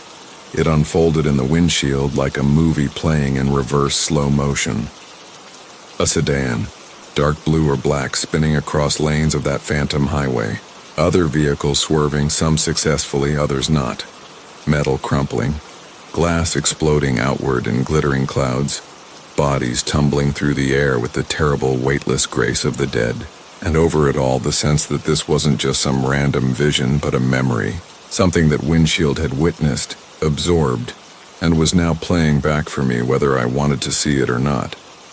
I grabbed my phone and called the glass shop in Bakersfield, even though it was well past closing time. I got their voicemail but left a message asking about the windshield they'd installed, where it had come from, whether it had been salvaged from another vehicle. My voice sounded shaky even to me, and I tried to keep the desperation out of it, but I needed to know what I was dealing with. The next morning I continued north, but the visions in the windshield grew more intense with each passing mile. I could see the phantom accident replay itself over and over, but now there were other scenes too. A family in a station wagon laughing and singing, unaware of what was coming. A lone driver in a pickup truck, fighting sleep in the minutes before impact. A young couple in a convertible, arguing about something trivial that would never be resolved. All of them converging on that same stretch of highway, that same moment of catastrophic collision. And I began to realize that the windshield wasn't just showing me random memories. It was showing me the accident that had destroyed the vehicle it had originally been installed in. Every phantom reflection, every ghostly image was a fragment of that terrible moment when multiple lives had ended in twisted metal and shattered glass. The windshield had been the eye through which someone had watched death approaching, and it had never stopped seeing. The glass shop called me back around noon. The owner sounded hesitant, uncomfortable, like he'd been hoping I wouldn't follow up on my message. He admitted that the windshield had been salvaged from a vehicle in their back lot, one that had been totaled in a multi-car accident on Highway 99 about 6 months earlier. The driver hadn't survived, he told me, but the windshield had been intact, perfect for reuse. It was standard practice, he insisted, perfectly legal, perfectly safe. But as he spoke, I was watching that accident play out again in the glass before me, and I knew there was nothing safe about carrying that memory with me down every mile of highway. The windshield had absorbed not just the visual memory of the crash, but something deeper, the terror, the regret, the desperate final thoughts of people who had found themselves in the wrong place at the worst possible time. That night, parked at a truck stop outside Stockton, I made my decision. I couldn't drive another mile with that cursed glass between me and the road. I found a tire iron in my toolkit and walked around to the front of the cab. Under the harsh fluorescent lights of the parking lot, the windshield looked innocent enough. Just a flat plane of glass reflecting the mundane reality of truck stop life. But I raised the tire iron anyway, preparing to shatter that window and its terrible memories into 1,000 pieces. As I drew back my arm, I caught one final reflection in the glass. My own face, but older somehow, worn down by years I hadn't yet lived. And behind me, barely visible in the phantom landscape, I could see the ghostly outline of my own truck, twisted and burning on some dark stretch of highway that existed only in the windshield's memory of things yet to come. I lowered the tire iron and backed away from the truck, my heart hammering against my ribs like a caged bird desperate for escape. The windshield showed me its memories of the past, but apparently it was already beginning to record the future as well. And in that future, I was just another ghost driver, another phantom vehicle, another tragedy waiting to unfold on roads that existed in the space between memory and prophecy, the town that faces away. From Marcus Chen. The GPS had been acting up for the last 100 miles, cutting in and out like a radio station fading at the edge of its range. I'd been driving through the Nevada desert for 12 hours straight, hauling a load of furniture from Sacramento to Denver, when the little blue dot on my screen started spinning in confused circles. The highways out here all looked the same after dark, endless ribbons of asphalt stretching between shadows that might have been mountains or might have been nothing at all. I was getting that familiar ache behind my eyes that comes from staring too long at the white lines rushing beneath my headlights. And my coffee had gone cold hours ago. The engine of my Peterbilt hummed its steady song, a comforting rhythm that had lulled me through 1,000 nights like this one. But something felt different tonight, though I couldn't put my finger on what exactly had changed. That's when I saw the sign, weathered and leaning at an odd angle. Meridian, 5 miles. I'd never heard of Meridian, and it wasn't marked on any of my maps. But the thought of a real bed and maybe a hot meal was enough to make me slow down and consider the turnoff. The exit ramp curved away into darkness, and I found myself following it almost without conscious decision, my hands turning the wheel as if they belonged to someone else. The road leading into town was narrow and winding, flanked by scrub brush that seemed to lean inward, creating a tunnel effect in my headlights. I had to gear down as the grade increased, and I noticed something odd about the asphalt beneath my tires. The surface was smooth, too smooth, as if it had been poured yesterday, but the edges were crumbling like something ancient. My trailer swayed slightly as we climbed, the furniture shifting with soft thuds that echoed through the cab. The first thing I noticed when Meridian came into view was how all the buildings seemed to be facing the wrong direction. Every storefront, every house, every structure I could see in the pale glow of the streetlights had their entrances pointing away from the main road, as if the entire town had turned its back on visitors. It gave the place an unwelcoming appearance that made me hesitate at the town limits. My foot hovering over the brake pedal, I pulled into what appeared to be the main street, a wide avenue lined with shops and businesses, but everything looked backwards. The neon signs were readable only in my mirrors, and the few cars parked along the curb were all backed into their spaces, facing outward like they were ready to flee at a moment's notice. The streetlights cast pools of yellow light that seemed dimmer than they should have been, as if the bulbs were running on half power or slowly dying. My CB radio crackled to life suddenly, startling me in the quiet cab. Static mixed with what sounded like voices, but they were speaking too fast and too quietly for me to make out words. I adjusted the squelch and tried different channels, but the voices followed me across the dial, always just below the threshold of understanding. There was something urgent in their tone, something that made the hair on my arms stand up. I spotted what looked like a diner about halfway down the main drag, its sign reading Nell's Place in reverse neon letters that flickered weakly in the night air. But as I tried to approach it, I realized there was no way to park conventionally. The angle of the street, the position of the other vehicles, even the flow of traffic lights all seemed designed to make you back into everything. I found myself having to reverse my entire rig just to align with the diner's rear-facing entrance. The process was awkward and unsettling, like trying to write with your opposite hand. Every instinct told me I was doing something wrong, but it was the only way to navigate the town's bizarre layout. Other vehicles moved around me in the same backwards fashion, their drivers invisible behind tinted windows and windshields that reflected my headlights like blank eyes. I managed to maneuver my truck into a position where I could access the diner, but stepping down from the cab felt like entering an alien world.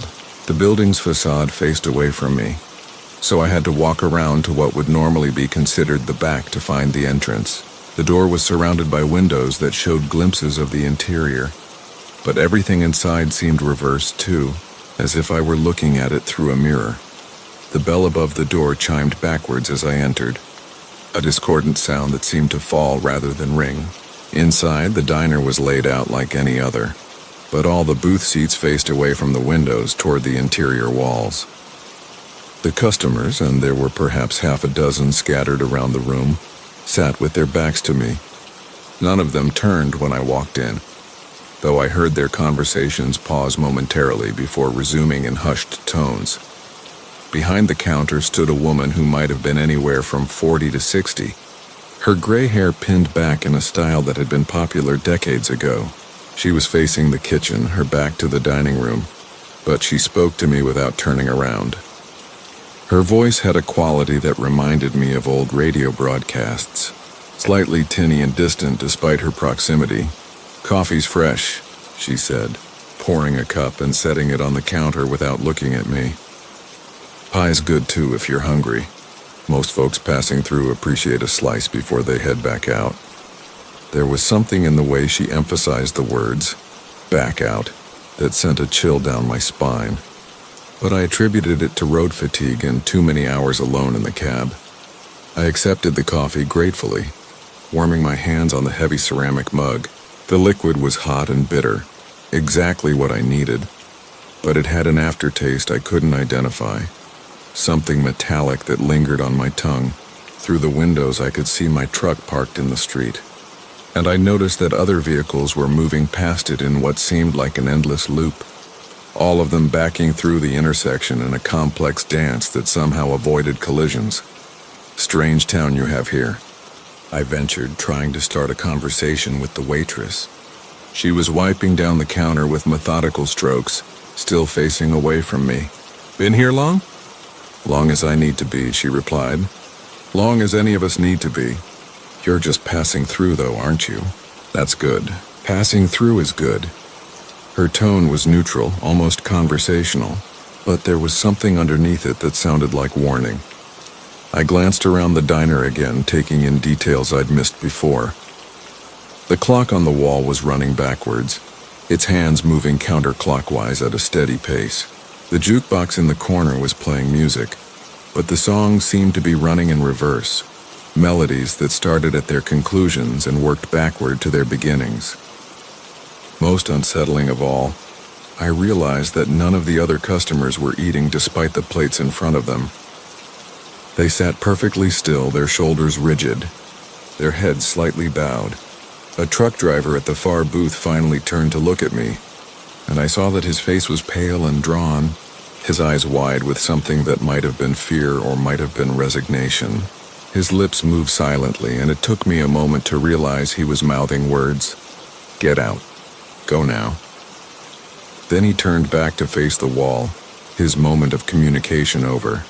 The coffee cup in my hand suddenly felt too heavy, and I set it down on the counter with a clink that seemed unnaturally loud. The waitress stopped wiping and tilted her head slightly, as if listening for something. Outside, I could hear my truck's engine running, though I was certain I'd turned it off before entering the diner. The steady rumble was reassuring and terrifying at the same time. "I should get going," I said, reaching for my wallet, but the waitress waved me away without turning around. "No charge for coffee," she said. "No charge for anything you haven't finished. That's always been the rule here in Meridian. We only charge for what gets completed, and most folks find they can't quite finish what they start." Her words hung in the air like smoke, heavy with implication. I backed toward the door, suddenly desperate to return to the familiar confines of my cab. The other customers remained motionless as I retreated, but I could feel their attention on me like a physical weight. The backwards bell chimed my exit, its discordant note following me into the night air. My truck was indeed running, its diesel engine purring with mechanical contentment. But as I approached the driver's side, I realized that something had changed. The entire rig was facing the opposite direction from when I'd parked it, as if someone had turned it around while I was inside. This should have been impossible given the street's layout and the position of other vehicles. But there it was, ready to leave town in the only way that seemed possible here, in reverse. I climbed into the cab and found that even the interior felt different. The exit that knows me. From Marcus, the stretch of Interstate 84 between Portland and Boise has always been my bread and butter. A familiar ribbon of asphalt that I've traveled thousands of times in my 23 years behind the wheel. I Peterbilt 379 and I know every curve, every grade, every truck stop along this route like an old married couple knows each other's habits. The engine's steady rumble beneath me tonight is a comforting lullaby as I cruise through the Oregon darkness. My headlights cutting through the thick fog that's rolled in from the Columbia River Gorge. It's nearly 2 in the morning, and the highway is mine alone, except for the occasional pair of taillights disappearing into the mist ahead, or the brief flash of oncoming headlights that bloom and fade like fireflies. The radio crackles softly with distant chatter from other drivers, their voices creating a backdrop of human connection across the lonely miles. My coffee has gone cold in its thermos, but I'm wide awake, alert in that comfortable way that comes from years of night driving, when your body learns to read the road through your hands on the steering wheel and the vibrations traveling up through the cab. The fog grows thicker as I approach the mountains, reducing visibility to maybe 50 feet beyond my front bumper. I ease off the throttle, letting the big diesel settle into a comfortable rhythm as I navigate the winding descent toward the valley floor. This is when driving becomes meditation, when the outside world shrinks to just the cone of light ahead and the steady pulse of the engine beneath me. The dashboard glow creates a warm cocoon in the darkness, and for these peaceful moments, the truck feels less like a machine and more like a living thing carrying me safely through the night. That's when I see it through the swirling gray mist. An exit sign materializing like a ghost on the right side of the highway. The green reflective surface catches my headlights and throws the light back at me. But something about it makes me ease up on the accelerator. I've driven this route more times than I can count, and I know every exit between Portland and Boise by heart. Mile marker 127 should be nothing but forest and steep canyon walls. Yet here stands a perfectly ordinary-looking exit sign. Its white lettering crisp and clear against the green background, but as I draw closer, the letters seem to shift and blur, not from the fog or my tired eyes, but as if the sign itself is uncertain about what it wants to say. For a moment I think it reads Riverside Road, then Riverview Drive, and then something that makes my hands tighten on the steering wheel. In the brief instant before I pass beneath it, the white letters seem to form a single word, impossible as it sounds, spelling out Marcus in the same standard highway font as every other exit sign I've ever seen. I shake my head and glance in my mirror, but the fog has already swallowed the sign. Fatigue playing tricks on me, nothing more. 23 years of night driving, and I've seen plenty of things that weren't really there. Shadows that moved wrong, lights where no lights should be. The mind creates what it needs to stay alert, filling in gaps with familiar patterns. But even as I rationalize what I saw, my eyes keep flicking to the mirrors, searching the gray void behind me for something I can't quite name. The next exit appears exactly where it should, at mile marker 131, bearing the familiar name of a small logging town I've stopped in many times before. Everything returns to normal. The fog begins to thin, and I settle back into the comfortable routine of night driving. The radio crackles with a weather report predicting clear skies by dawn, and I allow myself to relax, chalking up the strange sign to a combination of exhaustion and the disorienting effects of the thick fog. But 3 nights later, On my return trip heading west, I find myself watching for mile marker 127 with an attention that borders on obsession. The night is crystal clear this time, with stars scattered across the dark canvas above and the highway stretching ahead like a black river under my headlights. No fog, no weather conditions to blame for tricks of perception. I know exactly where I am, exactly what should be there, and I'm prepared to prove to myself that my tired mind simply manufactured something that didn't exist. Mile marker 126 passes, then 127, showing nothing but the expected darkness and trees. I exhale slowly, feeling foolish for my concern. But as I approach mile marker 128, my headlights illuminate another exit sign that has no business existing. This time there's no fog to soften its edges, no atmospheric conditions to blame. The sign stands solid and real in the clear night air, its green surface reflecting my lights with perfect clarity. And this time, there's no mistaking what the white letters spell out in bold. Official Highway Department font. Marcus, the sign reads, with an arrow pointing toward a dark exit ramp that curves away into the forest. Below the name, in smaller letters, it says, "Services available," just like any other highway exit, as if my name were simply another small town along the interstate system. My foot finds the brake pedal involuntarily, and the big truck begins to slow, the engine compression creating a gentle rumbling as we decelerate. Part of me wants to take that exit, to follow the ramp and see where it leads, but a deeper instinct keeps my hand steady on the wheel as I guide the Peterbilt past the impossible sign. In my mirror, I watch the exit disappear into the darkness behind me, but this time I notice something that makes my skin crawl. There are tire tracks on the off-ramp, fresh black marks on the pale concrete that could only have been made by a heavy truck.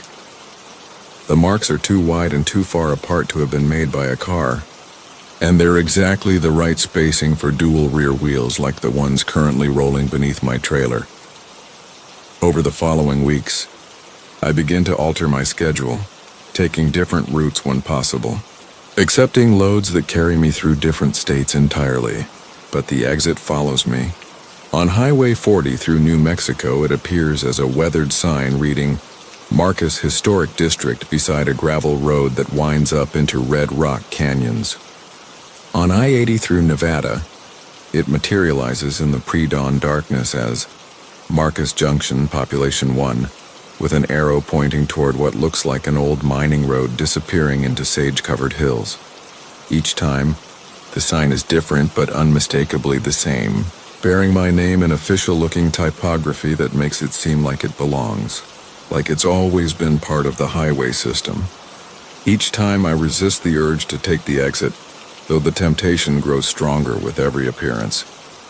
There's something seductive about seeing your name on a road sign, something that whispers of destinations meant specifically for you, of roads that exist only when you're there to travel them.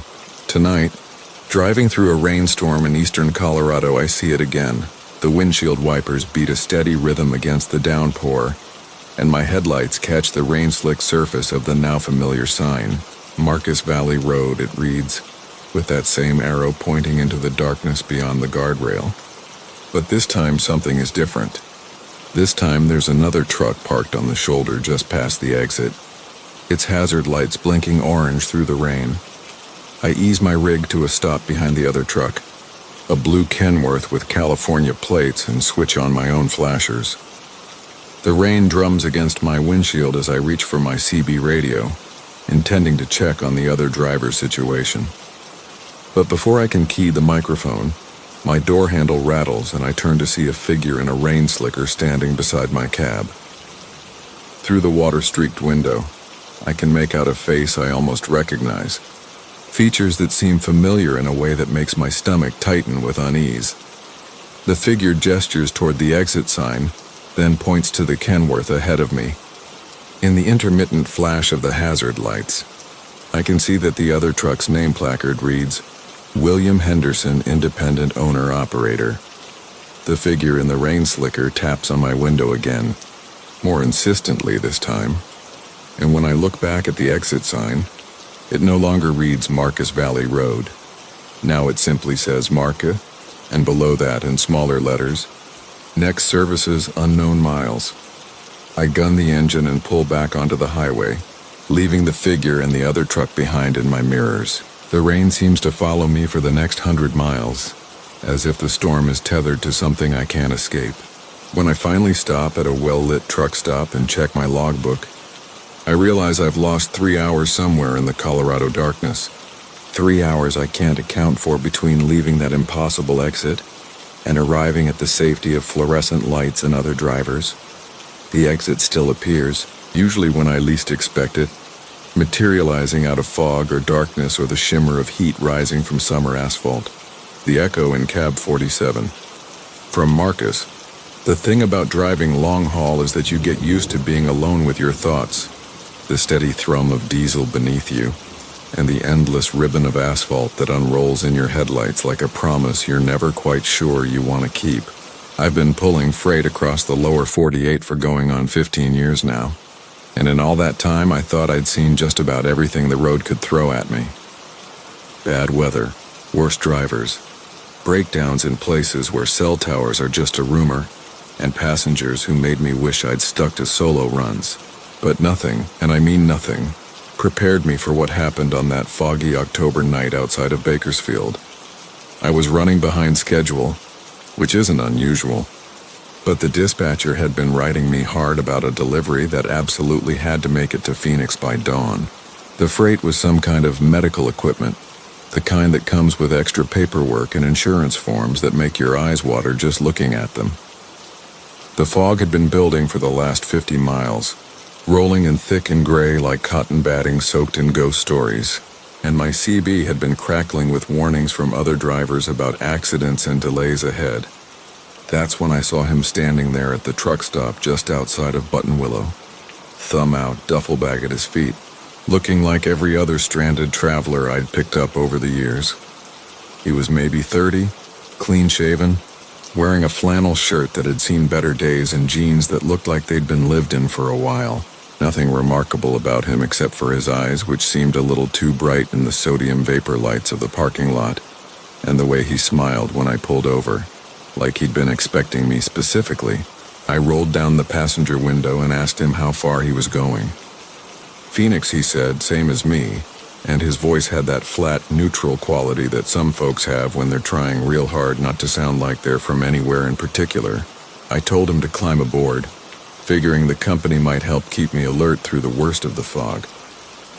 He settled into the passenger seat with the easy familiarity of someone who'd ridden in plenty of rigs before, buckled himself in and set his duffel bag down by his feet. For the first hour or so, we made the kind of small talk you'd expect. Weather, road conditions, where he was headed and why. He said his name was Dale and he was going to Phoenix for work. Something in construction, temporary contract kind of thing. I told him about the medical equipment I was hauling and how important it was to stay on schedule. Nothing unusual there. Just two guys sharing road time and killing the silence with words that didn't mean much more than the sound of our voices mixing with the engine noise. But somewhere around the second hour, as we pushed deeper into the fog and the world outside the windshield became nothing more than the twin cones of our headlights cutting through gray nothing, I started noticing things. Small things at first. When I'd clear my throat, he'd clear his throat a few seconds later. When I'd shift in my seat, adjust my mirrors or change my grip on the steering wheel, he'd make similar movements, just delayed enough that it might have been coincidence if it had only happened once or twice. But it kept happening, these little echoes of my actions, like he was learning to be me one gesture at a time. I tried to shake it off, telling myself that people naturally mirror each other when they're in close quarters for extended periods. It's just human nature, the way we unconsciously copy the mannerisms of people around us. But there was something deliberate about it, something that made the hair on the back of my neck stand up like I was driving through an electrical storm. When I reached for my coffee cup, he'd reach for his water bottle in exactly the same motion. When I rubbed my eyes because of the strain of peering through the fog, he'd rub his eyes in precisely the same way, even using the same hand. It was like sitting next to a funhouse mirror that was just slightly out of sync with reality. The fog was getting thicker, if that was possible, reducing visibility to maybe 20 feet in front of the truck. I had to slow down to a crawl, hazard lights flashing, following the broken yellow line like a lifeline through the gray void. The CB was mostly static now, occasional bursts of panicked chatter from other drivers who were pulled over waiting for the weather to clear. But Dale didn't seem concerned about our crawling pace or the possibility of running into something hidden in the murk ahead. He just sat there, watching me with those two bright eyes, continuing his strange pantomime of my movements with an intensity that was starting to make my skin crawl.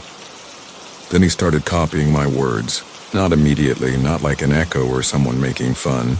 Instead, he'd wait until I said something, file it away, and then use the exact same phrase or sentence 10 or 15 minutes later, delivered in a tone that was trying so hard to match mine that it sounded like a bad impersonation.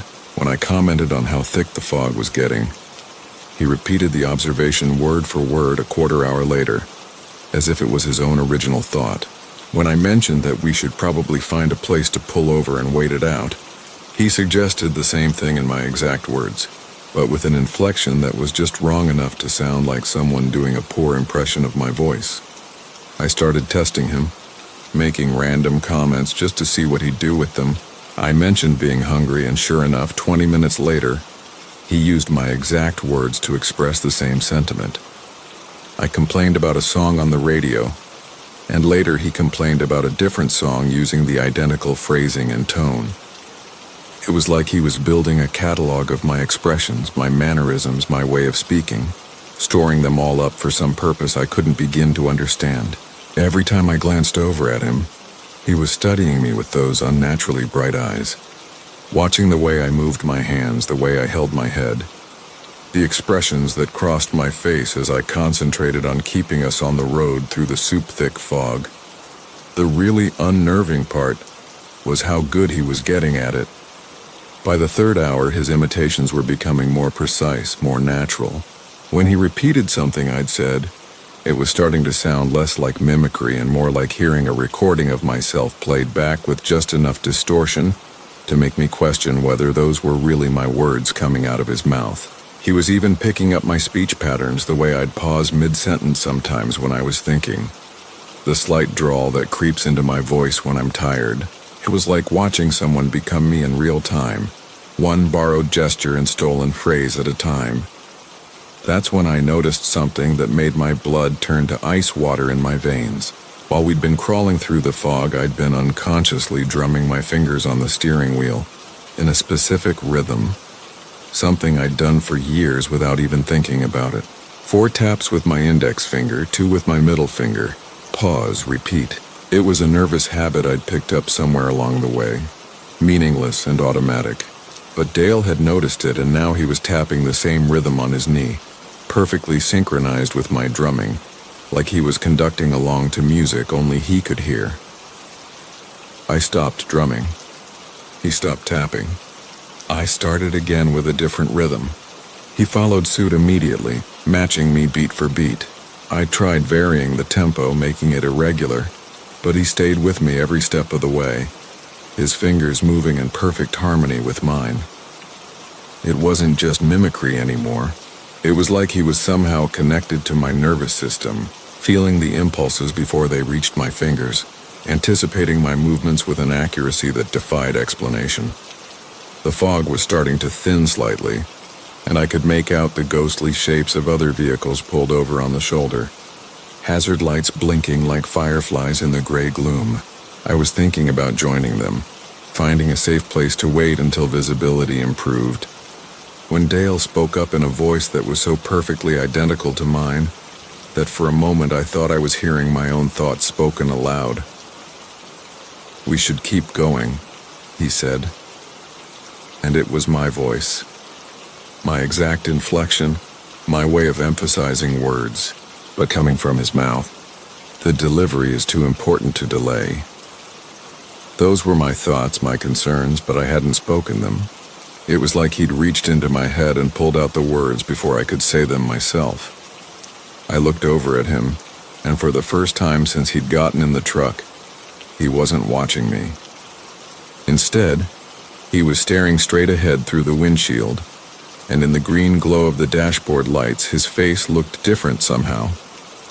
The features were the same, but there was something in his expression, something in the way he held himself that reminded me of looking in a mirror. He was sitting the way I sit, holding his head at the angle I hold mine, even breathing in rhythm with me. The signal between stations. From Marcus, the radio in my Peterbilt has always been temperamental, picking up distant signals that shouldn't reach this far into the Montana wilderness. But it wasn't until that foggy October night that I realized it was picking up something else entirely. I'd been driving the same route for 12 years, hauling timber from the mills near Glacier National Park down to the rail yards in Great Falls. And I knew every mile of that winding two-lane highway like the lines on my weathered hands. The familiar weight of 40,000 pounds of lodgepole pine shifted gently behind me as I navigated the gradual curves, my headlights cutting through fog so thick it seemed to swallow the yellow center line just yards ahead of my chrome bumper. The old CB had given up the ghost somewhere outside Browning, leaving me with only the AM/FM radio for company during the long haul through the Blackfeet Reservation. Static filled the cab as I twisted the dial, searching for anything to break the oppressive silence that seemed to press against the windows like living thing. The usual stations were nothing but white noise tonight, their signals apparently smothered by the heavy blanket of fog that had rolled down from the mountains just after sunset. I was about to give up and settle for the rhythmic thrum of the diesel engine when I found it, nestled between two dead frequencies like a secret waiting to be discovered. At first, I thought it might be some kind of interference from the truck's electrical system, a low rumbling that seemed to pulse in time with my heartbeat. But as I fine-tuned the frequency, adjusting the antenna and playing with the bass settings, the sound resolved into something that made the hair on my forearms stand on end. It was purring, unmistakably feline but deeper and more resonant than any house cat I'd ever heard. The sound filled the cab with a warmth that seemed almost physical, like invisible fur brushing against my skin, and despite the strangeness of it, I found myself relaxing into the worn leather of my driver's seat for the first time in hours. The purring continued as I rolled through the fog-shrouded landscape, occasionally interrupted by what sounded like the distant rumble of another truck's engine. Though I hadn't seen another vehicle since leaving the mill, mile markers materialized out of the mist and vanished behind me like ghosts, and I began to lose track of exactly where I was on the familiar route. The radio's green display seemed brighter than usual in the darkness of the cab, casting an eerie glow across the dashboard that made the gauges look alien and unfamiliar. Every few minutes, the purring would shift slightly in pitch, sometimes growing louder as if whatever was making the sound was moving closer to the microphone, other times fading until it was barely audible beneath the constant whisper of tires on wet asphalt.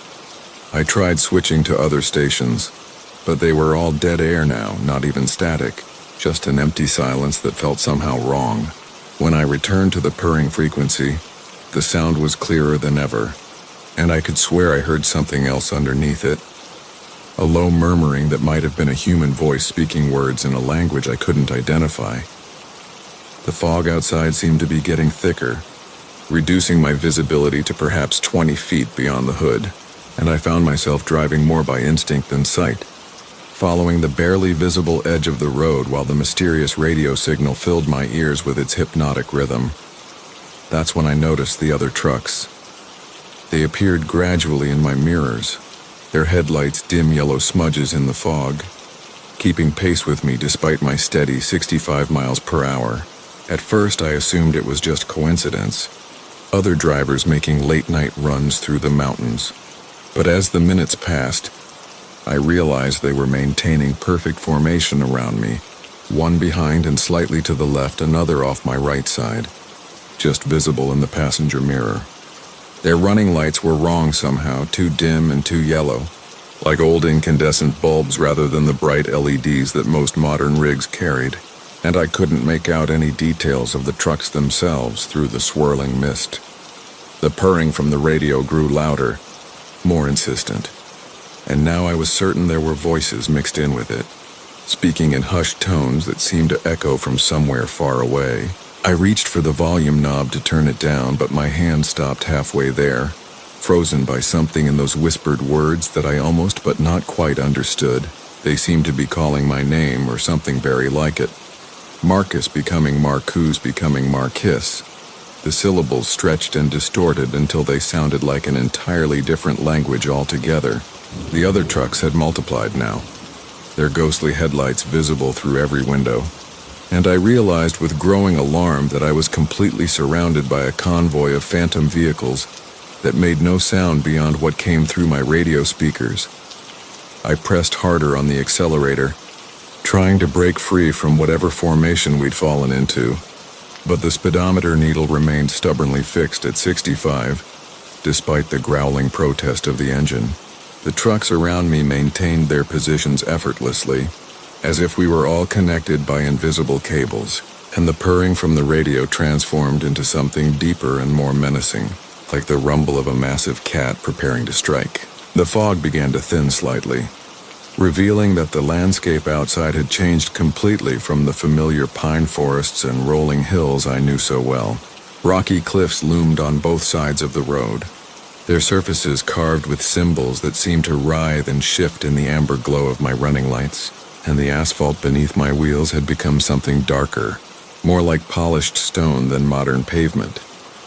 The voices from the radio were clearer now, speaking in harmonized whispers that seemed to come from the drivers of the surrounding trucks, though I still couldn't see their faces through the fog-misted windshields. They were chanting something rhythmic and hypnotic, words that seemed to bypass my conscious mind and speak directly to some deeper part of my brain, and I felt my grip on the steering wheel loosening as a strange lethargy crept through my limbs. The purring had become a roar now, the sound of some enormous predator that I couldn't see but could feel watching me from somewhere just beyond the reach of my headlights. And I knew with absolute certainty that stopping would mean something far worse than just being stranded in the fog. It took every ounce of willpower I possessed to reach for the radio and wrench the dial away from that hypnotic frequency.